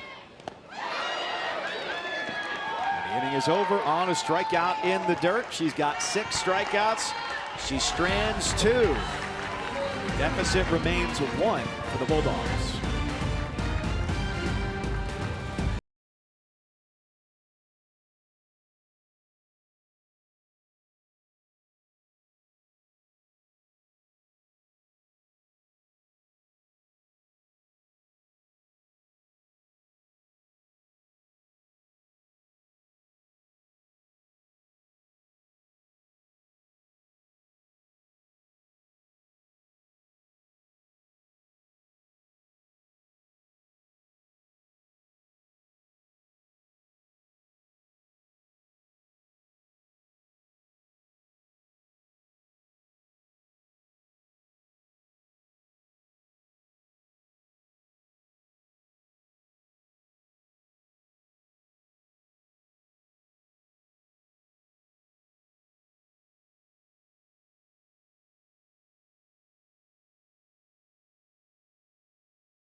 Well, the two-time WCC Pitcher of the Year, the senior, Odie Vasquez, is showing out.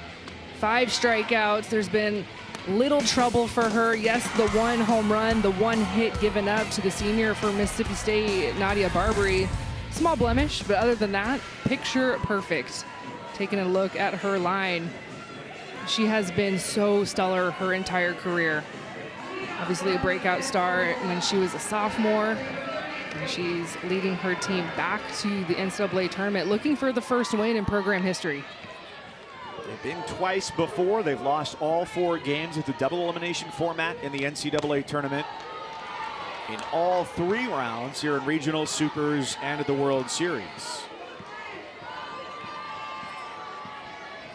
Just from the day she stepped on campus, she's been excellent. And played just 1 year of high school softball. Played travel ball the rest of the time. And you could really tell, you know, we talked about how St. Mary's is a small campus to begin with in terms of having 2,000 undergrads, but how she feels so supported by her teammates. Oh, she loves her team. You know, anytime that we got to talk to her and it was her time to speak, everything out of her mouth was just, I love my team. It's for my team. And I enjoyed her frankness. She was very candid with us, saying that she did not enjoy pitching until she got to St. Mary's. And that can be a real thing for pitchers. Pitching is incredibly tough, right? It's like the old League of Their Own saying, if it was hard, you know, everyone would do it. If it was easy, everyone would do it. But the hard is what makes it great, and that's pitching. And sometimes pitching is a really lonely place to be. And so we were talking to Odie about what makes you so successful, and she said, my team. It's my teammates. They make me enjoy being a pitcher, because there were times in my life I did not like pitching. I think that's twofold there as she gives up her first walk. So Kinley Keller is on, just the second base runner of the night for Mississippi State. But one, there's the solitary element of pitching, that everything falls on you. It's like whether you run cross country or you're a wrestler, there's a team, but it's really on your shoulders. But 2, here is Bernardini squares to bunt and pulls back. That it can be hard to do something when, you know, I think everybody has this as an adolescent. Your parents say, all right, you're going to do this. And you go, no, I don't really want to do it. But then it turns out you're pretty good at it. Right. And for her, it was an opportunity to realize, hey, this softball thing, this could get me a Division I scholarship. This is a big deal. But then finding the camaraderie of like-minded teammates has made all the difference in the world. That's a great grab by Sam Buckley over the shoulder. Never even the opportunity to square her shoulders, and yet never a doubt that she was going to make that catch. Huge out, especially following the leadoff walk. We had not seen Vasquez give up a walk. She does in this inning, and an unproductive out for Mississippi State. This is an out that has got to be something on the ground, thinking right side, maybe a bunt. Great play by the home run hitter.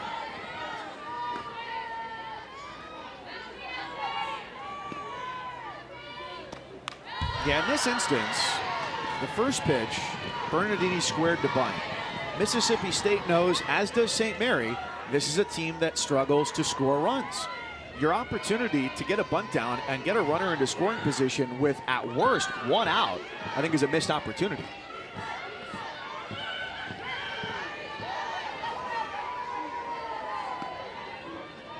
Now you go to the bottom third of this lineup. Ernstis is a 182 hitter, Des Rivera at 260, and Greta Grassel 188. You'd be defying the odds here in the bottom third of this order to produce a run.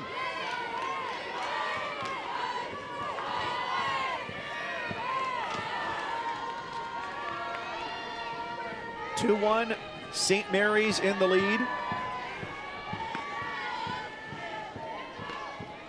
On a Sam Buckley first inning home run.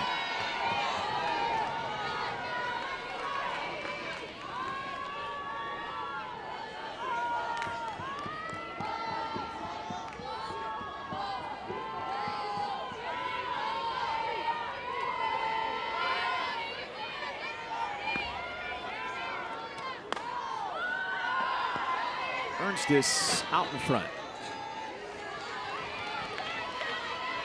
Possible pinch hit situation.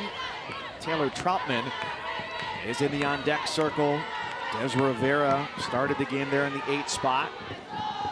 0 for 1 with a ground out.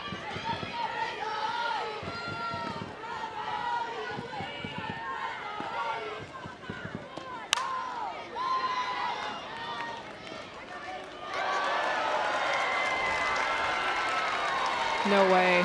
Oh, baby in the left, foul ball in the right. That's a big Friday night. Well, you know what they say, if you catch a foul ball and there's a kid nearby, you got to give it to the kid. So, good thing he's holding a kid. Vasquez gets a foul ball down the right field line, and it's out of reach for everybody. Here we have the replay on this. I would love to see it. We saw it live, but holding the baby in the left, the extension, and then just the crowd around him, standing ovation because so deserved. What a catch. Incredible. It's the extension that sold it for me. Up on the toes, right? You're a little bit off balance. You've got to keep your balance, though, because you have a child in your left hand. Head on a swivel. Well, you were talking about being a former collegiate pitcher, chasing the adrenaline in adult life. There it is. I think he just found it. There it is. As if having a newborn won't do that for you. Outside 2-2.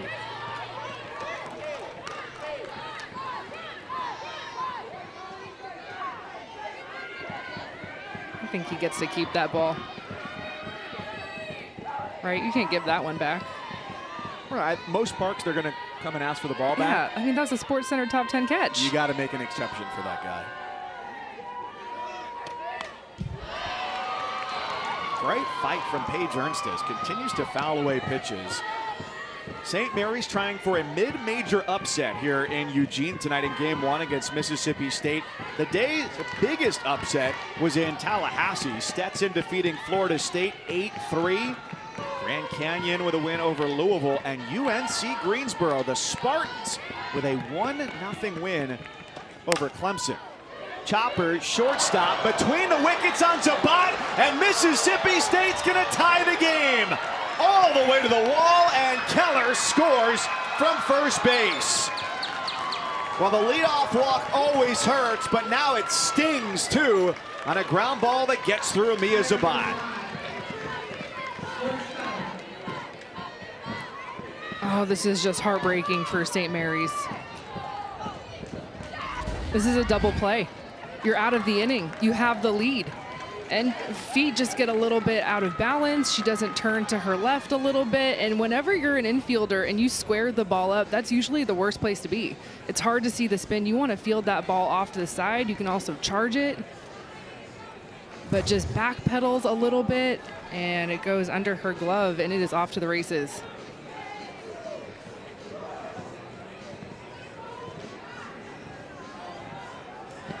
I think equally stunned on both sides right now.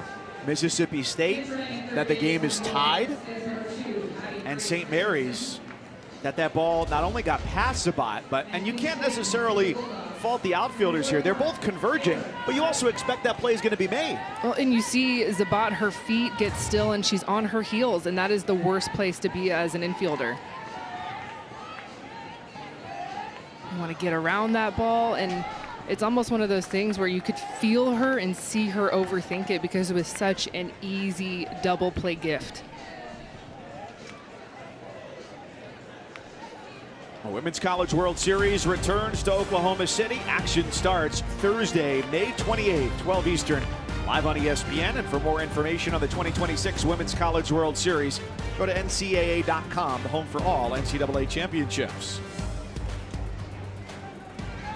Perhaps Pony delivering a little bit of magic for the Bulldogs here in Eugene, Oregon. They travel more than 2,000 miles from home. Is that a lap pony on the plane? Do you need a ticket for that?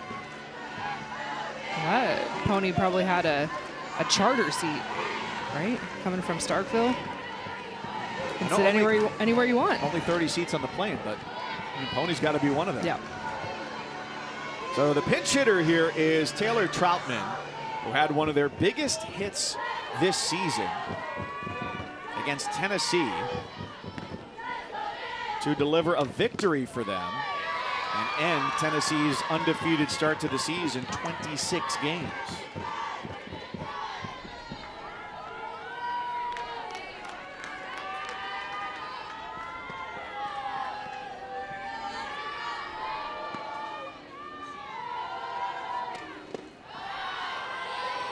What a stop. De La Rosa, the freshman.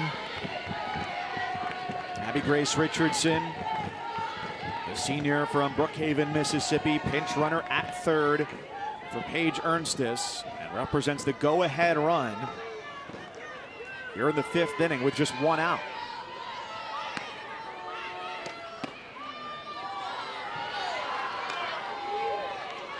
Vasquez is really trying to stretch the plate. Left-handed hitter. And Troutman, and there has only been one other left-handed hitter in this lineup for Mississippi State. So just trying to do something, Coach Ricketts is, and make Vasquez a little bit more uncomfortable.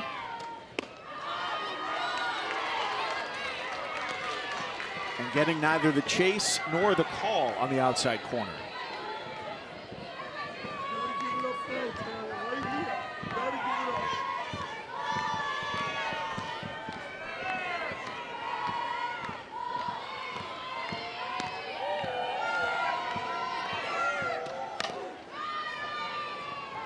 Was tempting after all those pitches off the plate. Yeah, you could hear someone on the Mississippi State side audibly yelling, "Turn, turn." Hitters count. And now you have to protect. Strikeout goes a long way here if Vasquez can get it. She's got 5 of them tonight. And a 3-2 pitch turns it into number 6 and freezes Troutman.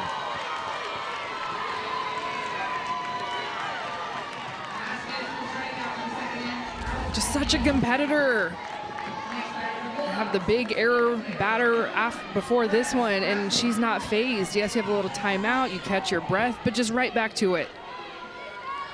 Mississippi State trying to make the move with the big power hitting Troutman, and Greta Grassel, first pitch, deep left center field at the wall. Cervantes saves the inning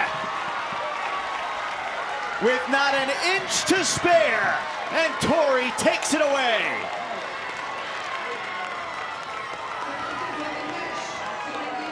Well, I know we had talked about the dad making the catch for St. Mary's in the stands, but how about Cervantes going up against the center field wall, robbing a home run, the reaction, and I love the reaction also from Odie Vasquez in the circle, her center fielders having her back, hands up in the air. Thank you, teammate.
the Eugene Regional at Jane Sanders Stadium. Mississippi State and St. Mary's meet for just the second time ever.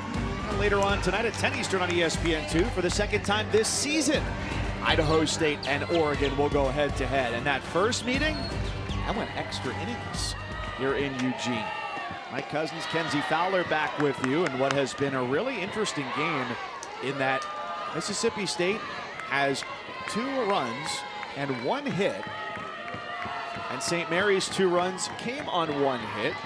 This is a Sam Buckley 2-run homer in the first. So Andrea De La Rosa is 1 for 2, and she leads off here against Peja Gould.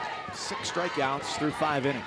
Yeah, just so tough for St. Mary's, right? Give up the run to tie the game, and there was not a hit in the inning.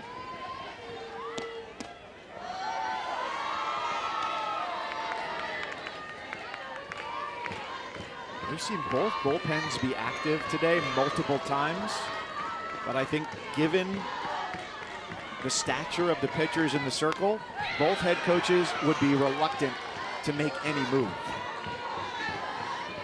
Now, it'll be easier for Mississippi State when you've got Alyssa Faircloth as your next arm up. Whenever Gould has gotten into trouble tonight, she's stranded 6. She has gotten out of trouble.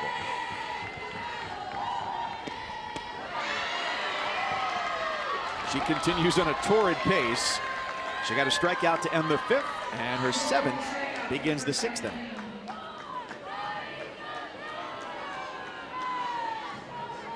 She's gotten stronger as the game has gone on.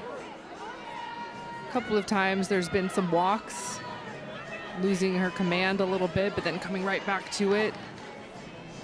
And she's a pitcher that is very comfortable with not getting strikeouts, so of course racking them up tonight, but she's very comfortable with ground balls to her infield. A pitcher that pitches to contact, pitches to weak contact, trusts her spin because of her high spin rate.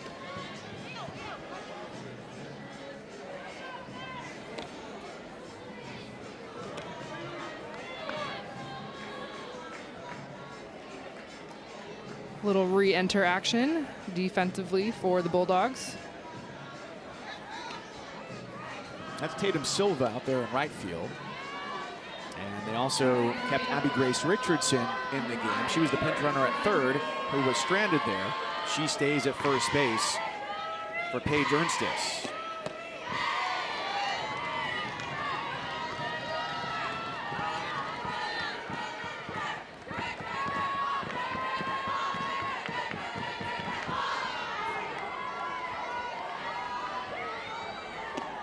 Two-2 game here in the 6th.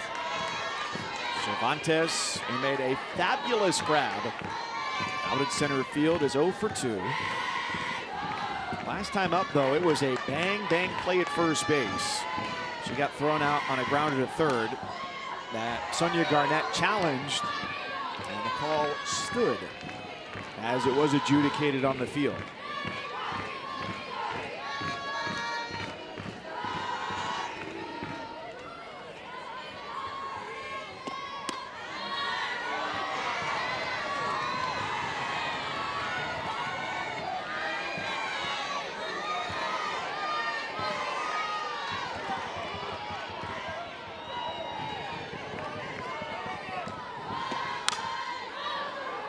Cervantes scoops it to second and is easily put away.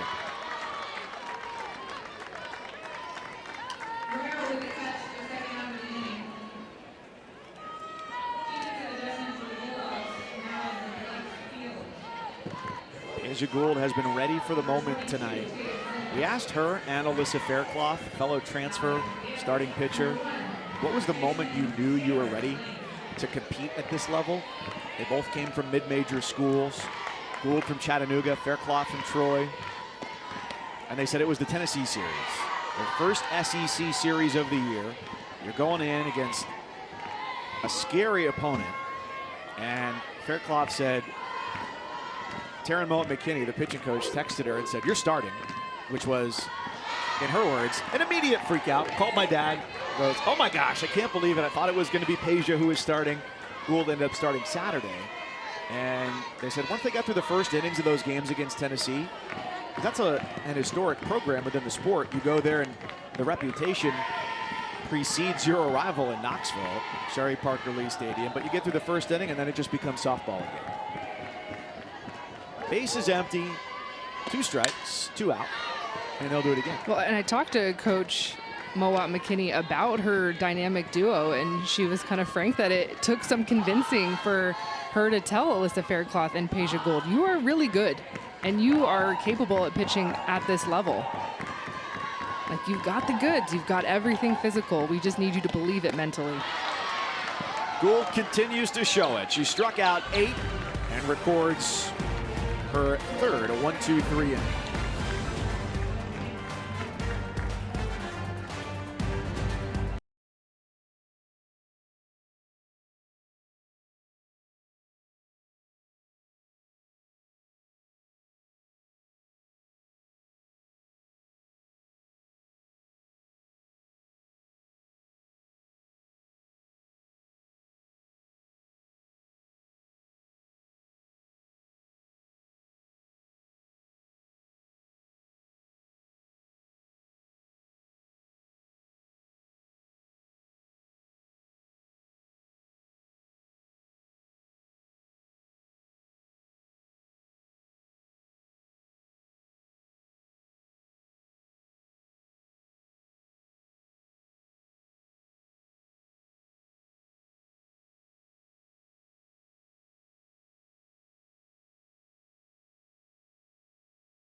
The last out of the bottom of the 5th inning could be a game-defining play. Tori Cervantes up against the wall. Oh, as nervous as you'd be if you were in between an OR and an operating room.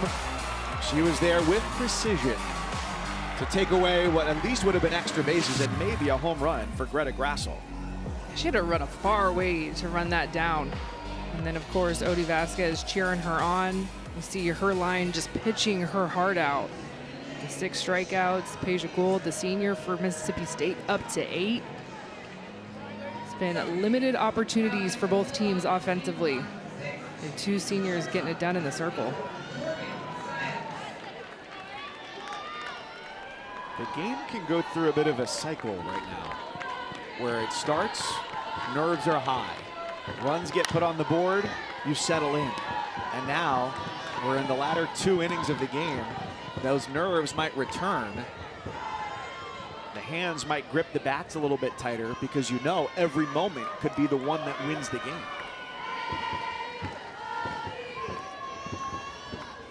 Third time through the lineup now for the Bulldogs. Morgan Stiles has lined out to center field and struck out looking. This is where Mississippi State needs to make their move. Top of the lineup, 3rd time through. You have all of the information.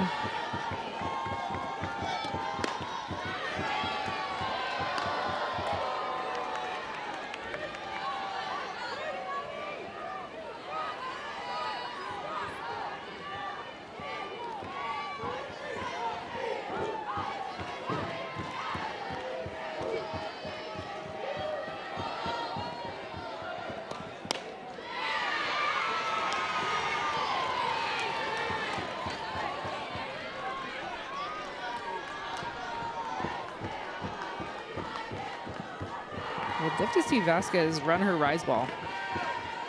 Go up out of the zone here. Lots all over it. Styles is 0 for 3, 1 down in the Bulldogs' 6th. We got you covered from all 16 regional sites with the 7 Innings live show on the ESPN app. Every game, every big moment on the road to the Women's College World Series, only on the ESPN networks. And when we're getting ready for our games, when we're between games, that's exactly what we're watching here in the booth.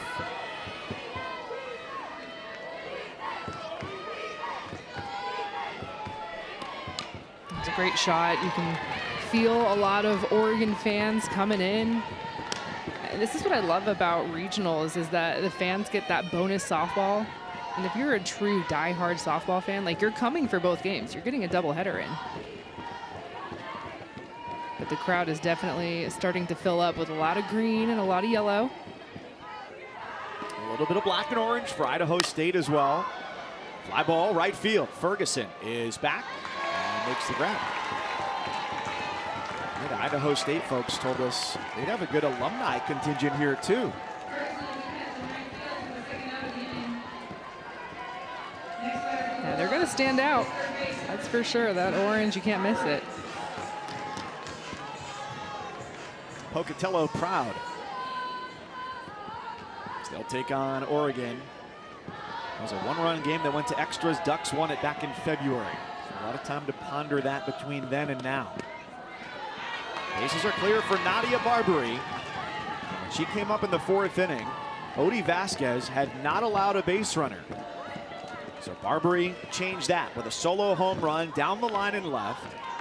And still, that remains the only Bulldogs hit of the night. She had 2 strikes against her. Kenzie came inside, and that's exactly what Barbary thought was going to happen. A big swing on the inner half.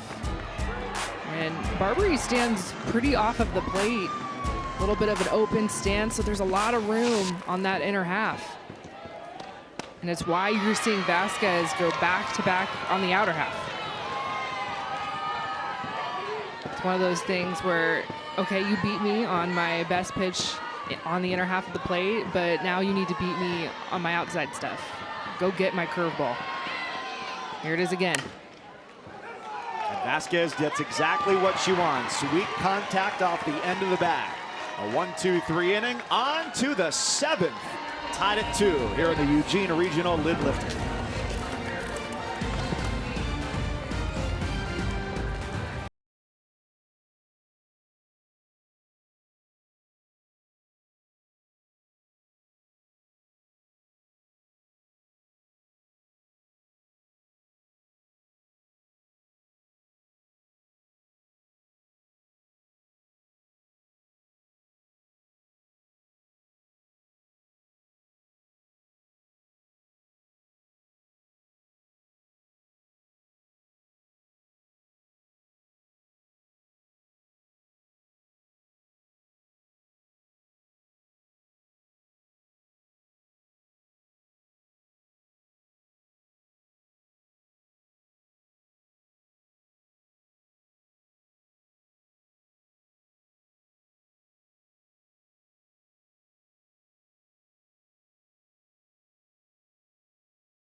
It's nail-biting time here in Eugene, Oregon. It's only the first game, but it has been a gem between St. Mary's and Mississippi State. 2-2 is our score. Nadia Barbary with a home run got Mississippi State on the board. They took advantage of an error that scored a run all the way from first base and tied the game in the 5th. Pinch hitter Lauren Tran leads off here for St. Mary's in the 9 spot, where Mia Zabat had been 0 for 2 with 2 of the 8 strikeouts recorded tonight by Peja Gould. The Gales looking for a spark here in the 7th. As Gould frisbees in a curveball but does not get a strike. Her 100th pitch of the night makes it 2-0.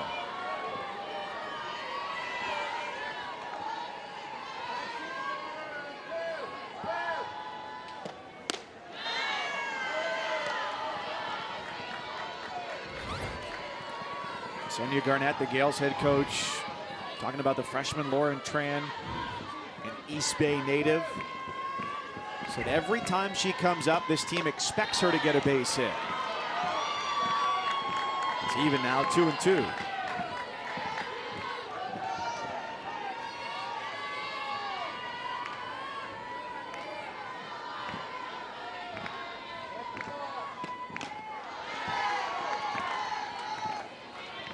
This is a very important batter for Peja Gould. Right, you get that fresh face, a hitter that you haven't seen. And to me, that was always so freeing as a pitcher. You kind of ignore the scouting report and just throw your best stuff. She comes back, curveball, strike 3. Backdoors it. She wasn't able to locate it earlier in the at-bat and sends the freshman packing. Watch this ball just start away, and you cannot give up on this if you're the lefty Tran. It's going to come back into the strike zone. And that will be the day for Peja Gould. 3 times through the order, 9 strikeouts, just 1 mistake, that 2-run homer in the 1st, as she passes the baton to Alyssa Faircloth in the 7th.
Yes, the 2-run shot was issued in the 1st, but after that 1st inning, she settled in so nicely and gave us a good look at what she's done all season long for Mississippi State. This is one of the best pitchers and one of the best pitching staffs across the nation.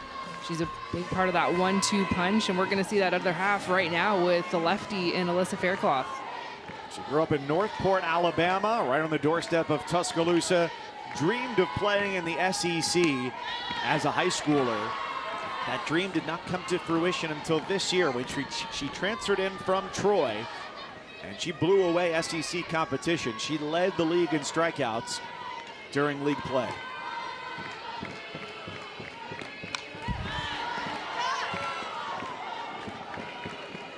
A little bit more velo than what we saw from Peja Gould, mid-60s, but it's going to be about the location of the curveball. Not afraid to go inside to righties, away to lefties, backdoor, just really running it both sides. And then there's the changeup. That's incredible. A jaw-dropping pitch for strike 3.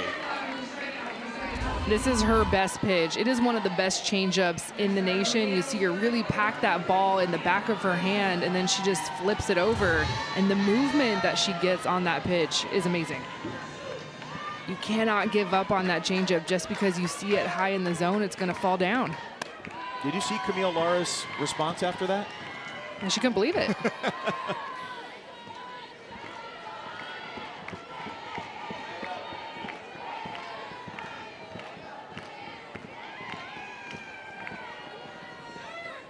Anna Ferguson with 2 out. Faircloth even at 1-1. So the first-year transfer from Troy in the circle. She's a junior this year, 2 years in Troy, Alabama. Last year, second-team All-Sun Belt. Lowered her ERA by nearly 2 runs. And gets weak contact directly to Barbary. And even though there was a pitching change, it's still a 1-2-3 inning. 8 in a row retired between Gould and Faircloth. Mississippi State can win it, bottom 7.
College Gales made a statement here in the NCAA tournament. Sam Buckley with a home run off of Peja Gould, and that lead stayed that way until the 4th inning. Mississippi State didn't have a base runner. Nada Barbary didn't have a strike to spare, and she blasted it down the left field line. And then the next inning, after a leadoff walk, Kenzie, a ball to short was not so routine. Yeah, this was just a heartbreaker for the defense, for Odie Vasquez in the pitching circle, who has done a phenomenal job for St. Mary's, because that was a ball that should have been a double play. It goes between the legs of Zabat, and it's off to the races for Mississippi State, able to tie the game up on that ground ball. Hard to ask for a lot more tonight from Odie Vasquez, who this year was named the West Coast Conference Pitcher of the Year for the 2nd time in 3 seasons. She's allowed 1 hit, 1 earned run, struck out 6, and has been excellent with just 1 walk.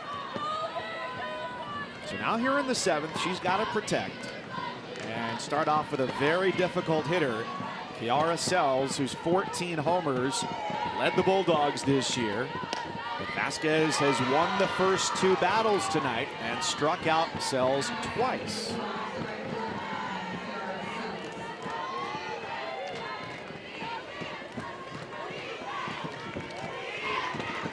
A very different situation here with a 2-1 lead for St. Mary's instead of trying to send this game to an 8th inning. They have never won in their previous 4 NCAA tournament games. Sells gets time, and we'll chat with Tyler Bratton down the 3rd base line. It's a bit more of what we expected. Pitcher's duel coming into this game. Offenses, not a lot to work with.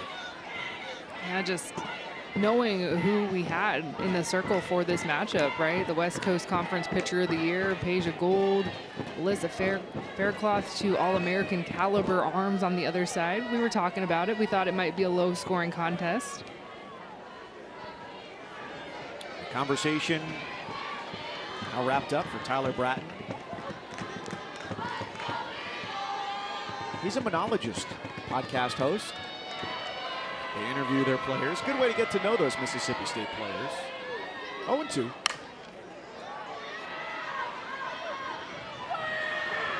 And if you ever need a jolt of energy, he is your guy. There are some folks who need caffeine in the morning to have energy. He wakes up caffeinated already. Love that. Now in your number 13 on staff there in Starkville. 2-2 bottom 7. Zabai slings it. And they get the out at first base. I really think there's going to be a thought here from Mississippi State if they'll challenge that, and there's no sense in not challenging it. Immediate hands to the ears from Samantha Ricketts. You lose it, oh well, but if you get the challenge correct, then you've got the winning run on with nobody out. The ruling of out at first base is being challenged by Mississippi State. The play is under further review. So it's our second replay review of the game. Both of them on plays at first base. Our first one today was leading off the 4th inning. Tori Cervantes of St. Mary's was called out at first. That play stood upon further review. So our first slow motion look at Sells up the line. Looks should be tidy to be out, and live I thought out. Yes. But same. in this game I'm losing my own trust of my gut, because I was very convinced in our last video review that the call would be overturned. It was not. Definitely closer on the replay than it looked live. But I'm with you. Gut instinct was out. That was the call on the field. And the previous play back in the 4th inning did not have sufficient evidence to overturn the call on the field. And if anything, I think that's where the area in which this play exists. Ball enters the mitt right there. Is it in the back of the mitt? And it's also key, you see Sells, her foot is on top of the base, and this is always a great opportunity, right? You train yourself as a youngster front of the base. Just a couple of inches could be the difference. This is Jim Bertuzzi. After review, the ruling on the field is confirmed. The runner is out. Mississippi State has 1 challenge remaining.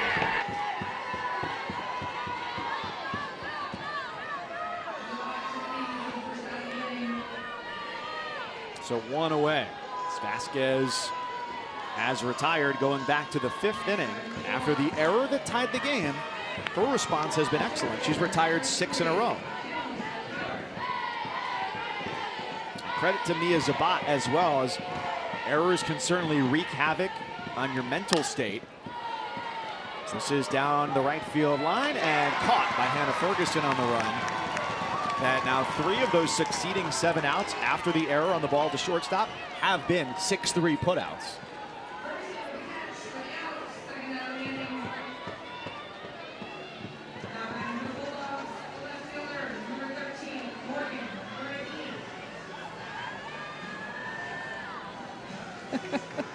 Look, we're trying to start rallies any way that we can. We've got the rally hat standing on top of the bleachers. I'm just dazzled by the hair. Golden locks. Ball 1 to Morgan Bernardini. Probably a sister of someone. There's the real star of the show. And this gentleman as well, who, with baby in left hand, caught a foul ball, full extension in his right hand. And we have since come to learn, thanks to Ryan Barnett, the communications contact for St. Mary's, that gentleman is the husband of St. Mary's athletic trainer. Ready to go. And now you're famous.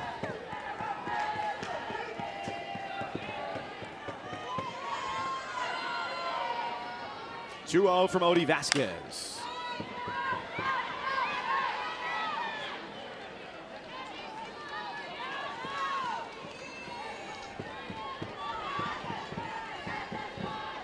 I think it's worth noting that Vasquez has been so dominant in this game without a changeup.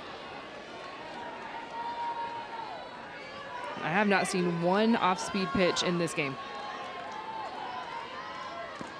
And she's allowed 1 hit, and now make it 2 as that total doubles on a line drive to right field by Bernardini.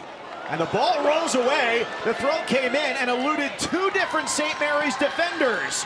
It bounced away from the first baseman, Taylor Lane. It spun to the left of Odie Vasquez, and the winning run is in scoring position for the Bulldogs.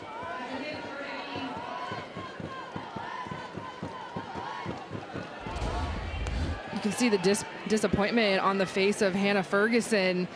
Gets this ball in and just gets away from Taylor Lane, the first baseman.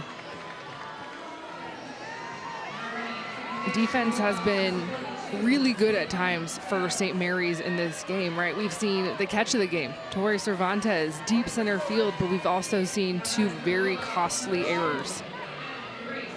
So that ball is not going to really show up in the scorebook, but I tell you what, if you're Mississippi State right now, the urgency is now. That is a gift. We are getting our teammate home from second base in scoring position. Pinch runner is Kalani Sells. And for the first time at the plate tonight, it's Abby Grace Richardson. She came in as a pinch runner back in the 5th, got stranded at 3rd, and a base hit could win it for Mississippi State. 2-2 bottom 7.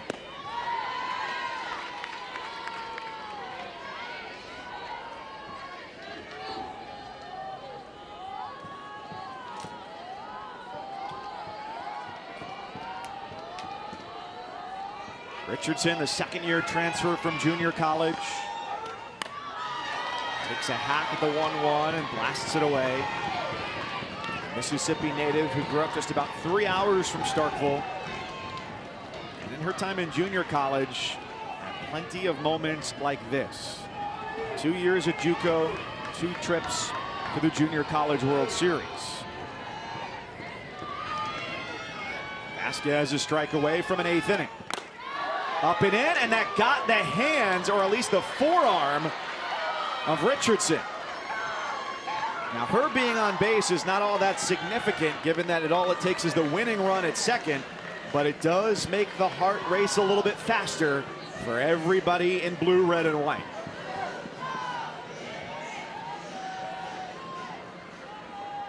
Yeah, that doesn't feel good for Vasquez, but I tell you what, on defense, I'm okay with this. Easier out, force out. My infielders can maybe play a little deeper.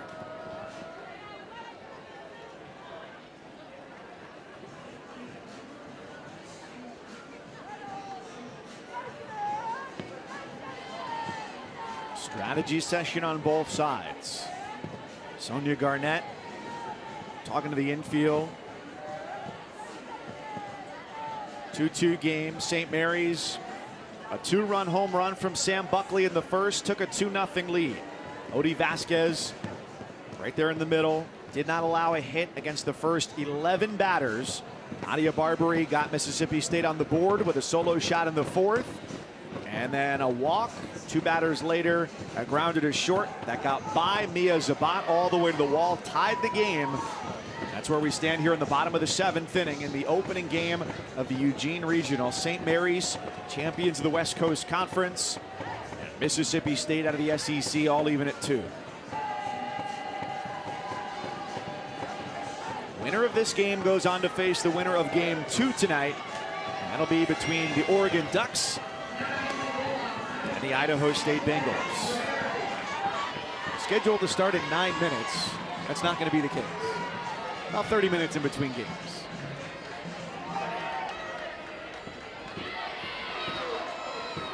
So Des Rivera,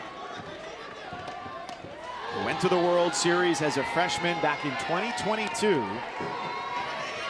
has a chance to put her experience to good use here. Most experienced postseason player on the Bulldogs roster.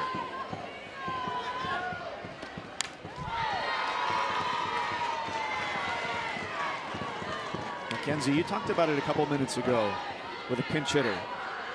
But the question for me remains the same. How much do you worry about scouting report here, and how much with 2 outs and knowing that you're 1 out away from going to extras? Are you just trying to get your best stuff in there? Best stuff.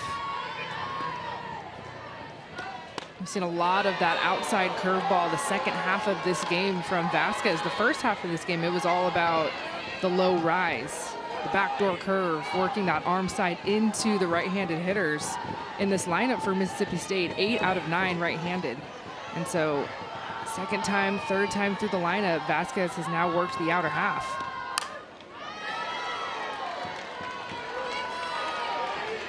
Odie Vasquez a strike away from escaping danger again.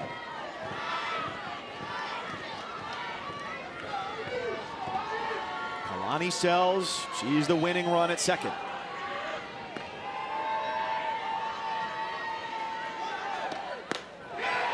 Two, and Rivera thought about it. Count is full.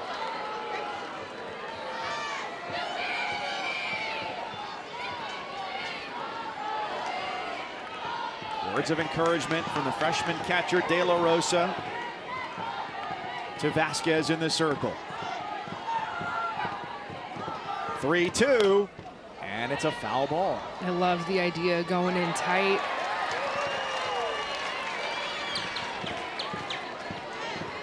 Four straight pitches on the outer half, and especially the pitch prior to that foul ball, you could see Rivera was leaning over, and so Vasquez goes in. I would go back out away. Payoff pitch, popped up. Cardinelli makes the grab, and the Gales survive a defensive mistake. They strand 2 Bulldogs, and it's extra innings in Eugene.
No math, but 2 is a simple number. It was a 2-run homer for Sam Buckley in the first inning to put St. Mary's on the board. Their pitcher, Odie Vasquez, retired the first 11 batters, but 12 was a barbaric blast from Nadia Barbary, made it 2-1. In the 5th, she issued a leadoff walk, and then what was a routine ground ball got right through the legs on Mia Zabat, the shortstop, and Kenley Keller scored all the way from first base. That tied the game at 2. So that brings us to where we are now. The 8th inning. It's extras for St. Mary's and Mississippi State. A total of 6 hits between these two teams. Plenty of strikeouts and plenty of nerves here for these teams, each looking to start off 1-0. And for St. Mary's, hoping to win their first NCAA tournament game ever. And for St. Mary's, it's been Odie Vasquez every pitch, every step of the way, and Mississippi State making the move with the starter, Peja Gold, throwing very well, just giving up that 1 hit that we saw in the first there, and then bringing in Alyssa Fairclough. It's a very interesting spot right now because you have the SEC Newcomer of the Year in the circle, a strikeout wizard, and yet Mississippi State also, as a team this year, has struggled to produce runs. So what will the breakthrough be?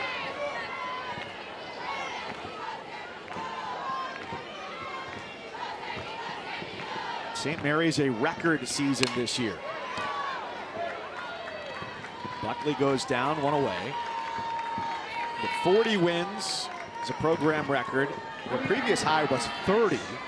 They won 15 of their 18 conference games, had their longest winning streak ever at 12 games, and also reached their best number in the RPI.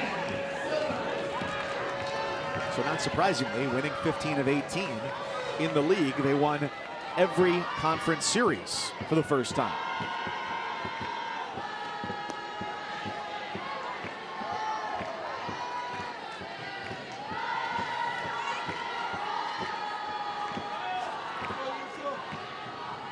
Kiara Vasquez with one out.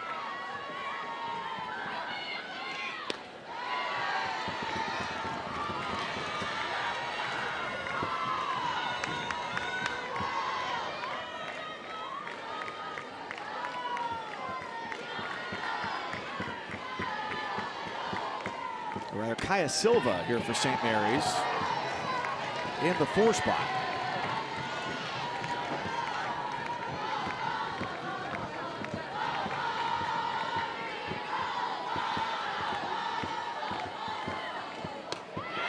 And she takes the walk.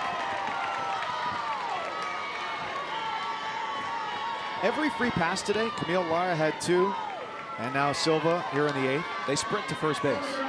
There's no shortage of urgency here. This is a fast team. And they've stolen 73 bases this season. And kind of a unique pinch hit there for Silva, batting for the 4 spot, and Braxton Brown, a little bit more of a power hitter. I also think Alyssa Faircloth is a left-handed pitcher, and you're pinch hitting a lefty. You don't see that very much, but I think it just speaks to where we're at in this game. Coach Garnett and St. Mary's looking for some speed, looking for some small ball.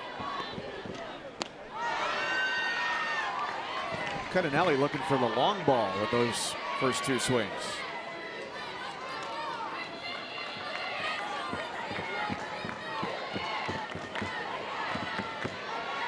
Silva at first 2 for 3 in stolen base tries this year. Cudinelli stays alive.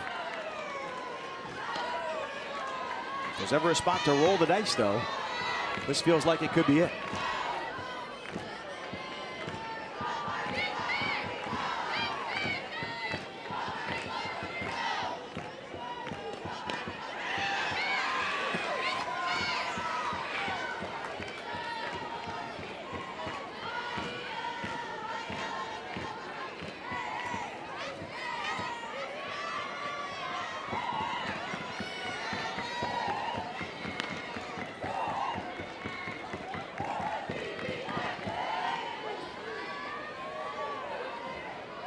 I think we're just checking the balls here because the last couple of foul balls from Cudinelli have been off of the end of the bat against that changeup that Alyssa Faircloth throws, and so can cut up the ball a little bit.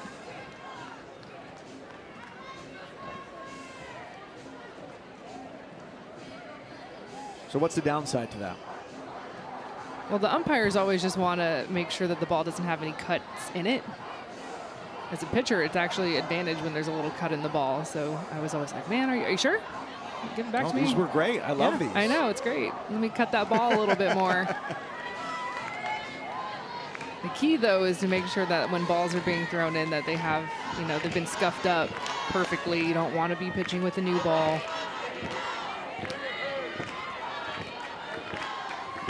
Been a well-umpired game. Cudinelli chases upstairs. She's down swinging, 2 away. 11 strikeout for Mississippi State pitching.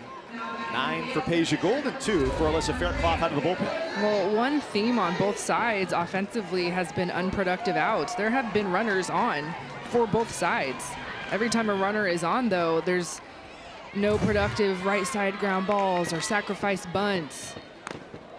That's way inside, and De La Rosa didn't have to worry about taking a hack at it. She's over to first.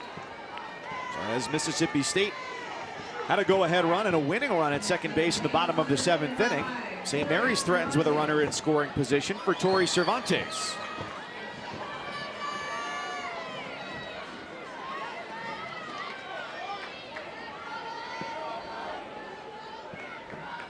Who can break the tie?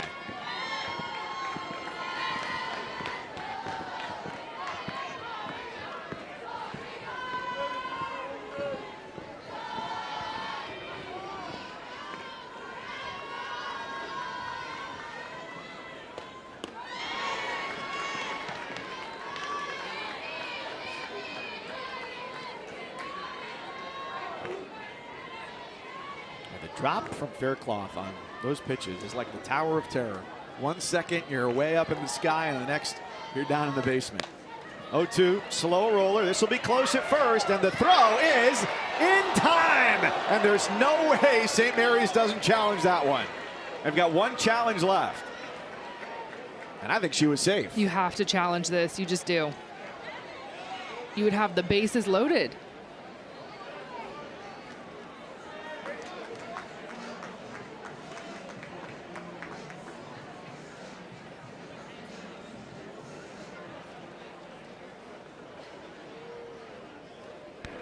The ruling of out at first base is being challenged by St. Mary's.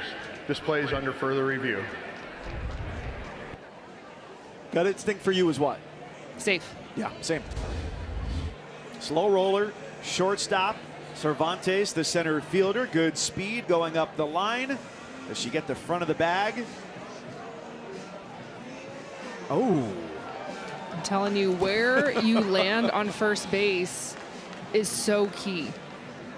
You've got to touch the front of the base. It will be the difference. And it's so interesting that this is the second review in the exact same fashion to this same hitter, Tori Cervantes. Happened to her in the 4th inning. It was also a ground ball to the left side of the infield. I think this will It's gonna stand, be upheld. If her foot was 5 inches back, she's safe. But she touches the top of that double first base.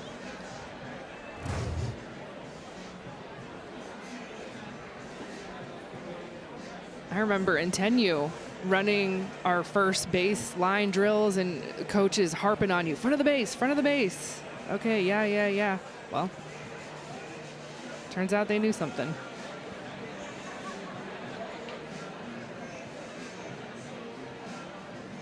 I've had 3 reviews and they've all been the exact same play.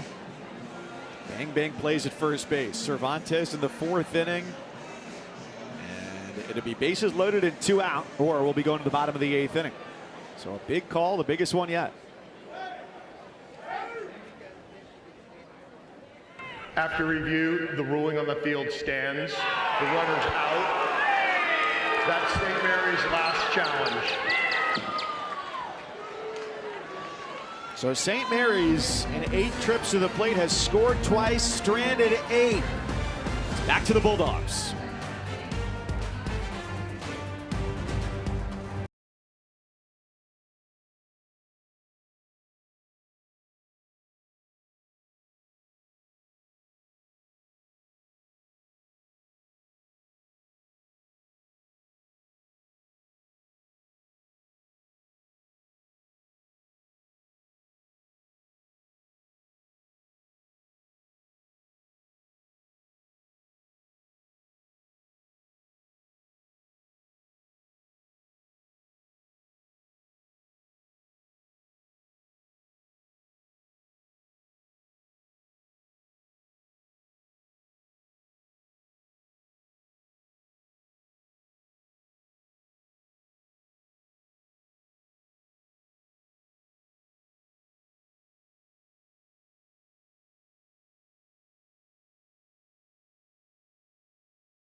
We start with 64 teams. It'll be down to just 16 at 8 sites around the country next week on ABC, ESPN, and ESPN2. It's time to rock and roll here in the bottom of the 8th inning. This gentleman has been partying out in center field from before first pitch. Perpetual motion machine. And has a snack whenever he's ready for it. A healthy one at that. My cousins Kenzie Fowler and Broccoli Guy with you here in Eugene, Oregon. Well, we have the young one in the bottom of our shot there going, what is going on? I haven't seen this before. I know I'm new here. Is this normal? Takes all kinds. She's like, is that edible? Is that a snack for me? Can I get that in a juice pouch form? Exactly. Don't sleep on those. Those are good snacks. We might need one after this game. So bottom 8, after a replay review, denied St. Mary's a bases loaded situation on an out at first base. Odie Vasquez against Greta Grasso in the 9 spot. 9-1-2 coming up here for Mississippi State, which has 2 runs on 2 hits and has thrived off of 2 St. Mary's errors, the second of which allowed them to tie the game in the 5th.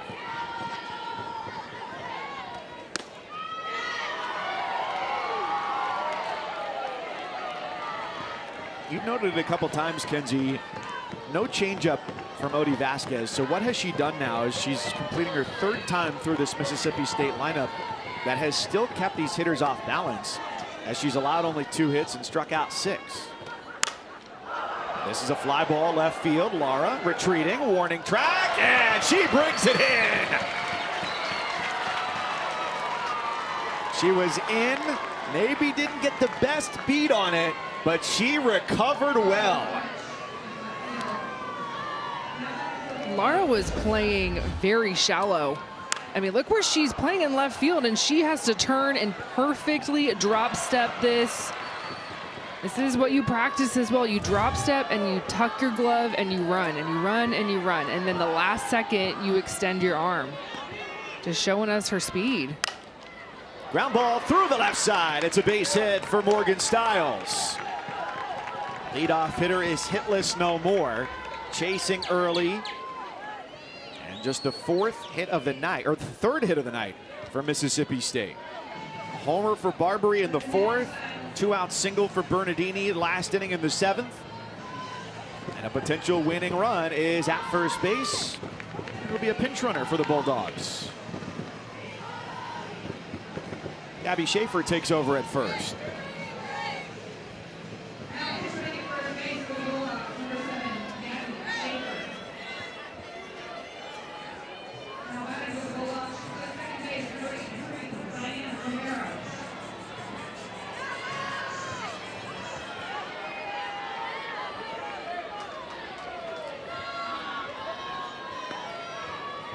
The reason that Samantha Ricketts put Ziane Romero up as high as she did in the lineup today after hitting her 3rd the last couple of weekends of the season was because of how hot her bat has been.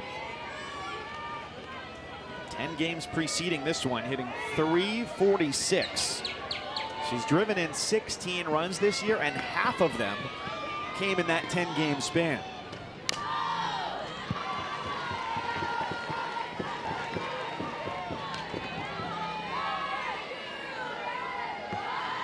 Tonight, 2 flyouts to right and a strikeout. There's been a lot of pieces for this Bulldog offense that maybe if you watched this team back in February or in March, maybe weren't in the lineup, have found their way and hit their way into the lineup in the second half of the season.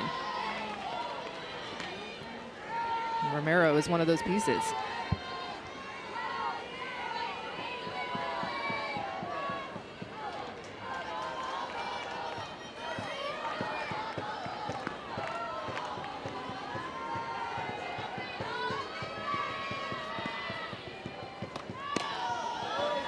Romero battled injury early this year too. She partially tore her ulnar collateral ligament, the UCL, the first weekend of the season. She wore a brace for 3 weeks. That was it. And then told the coaches, I'm good to go, I'm ready. I feel like she's back to where she should be this time of year. Protecting on a 2-strike pitch. kind of a unique stance, very closed off. And Vasquez is giving her multiple looks on the outer half. If I am a pitcher and I see a hitter with a closed off stance, I'm going to go in tight.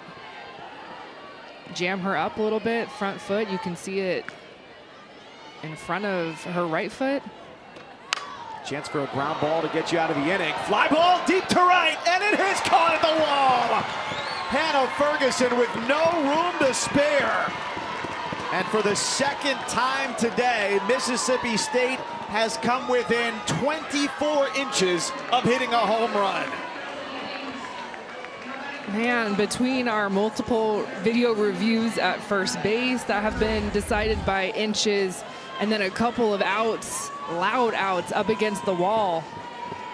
Hannah Ferguson, this outfield for St. Mary's is very speedy. There is a ton of speed out there between Lara and Cervantes and Ferguson. I mean, this is a team that has stolen over 70 bases, so of course you're going to see it, but they're showing us that speed defensively, covering so much ground.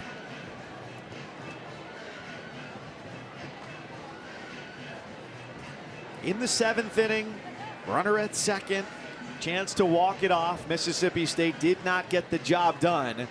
They have an opportunity again here with Nadia Barbary, who gave them life in the 4th inning.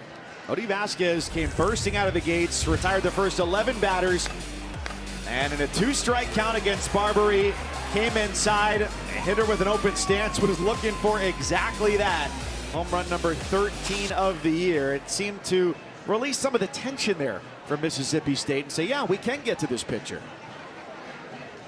As you can see the strategy on both sides. Everyone's having their timeouts because this is the hitter.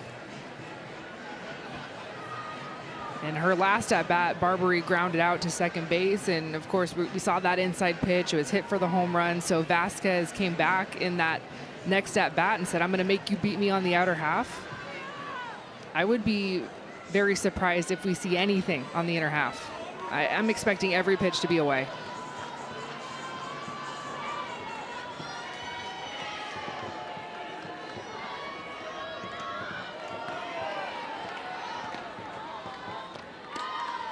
First to Barbary, exactly that. Well outside.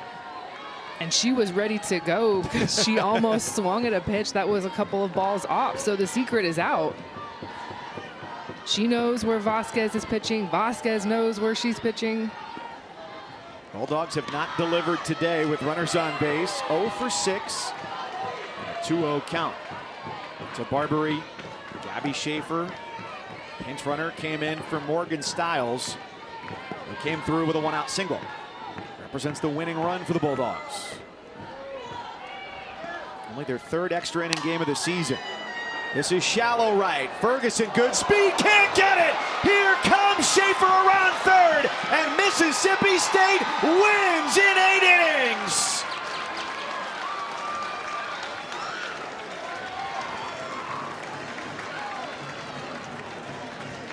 A Barbary bloop and a 3-2 final score. And defense defined the day. Not in the way that St. Mary's wanted it to happen. Yeah, and there were some points in this game where St. Mary's defensively was showing us so much good, right? The catches against the fence, and of course Vasquez in the circle getting it done pitch after pitch.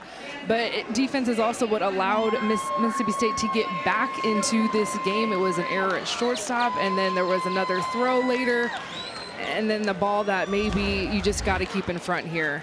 And this is just so heartbreaking for Vasquez. This is a hitter that took you deep back in the 4th, and so you know the power. Everyone knows the power that Nadia Barbary has, and it's why Hannah Ferguson was playing very deep. And this is a ball that you either have to lay out for, or you need to sit back and take it on the hop, play it cleanly, get it in as quickly as you can. But it's that in-between hop, the ball gets away, and Mississippi State playing the long game, getting the dub.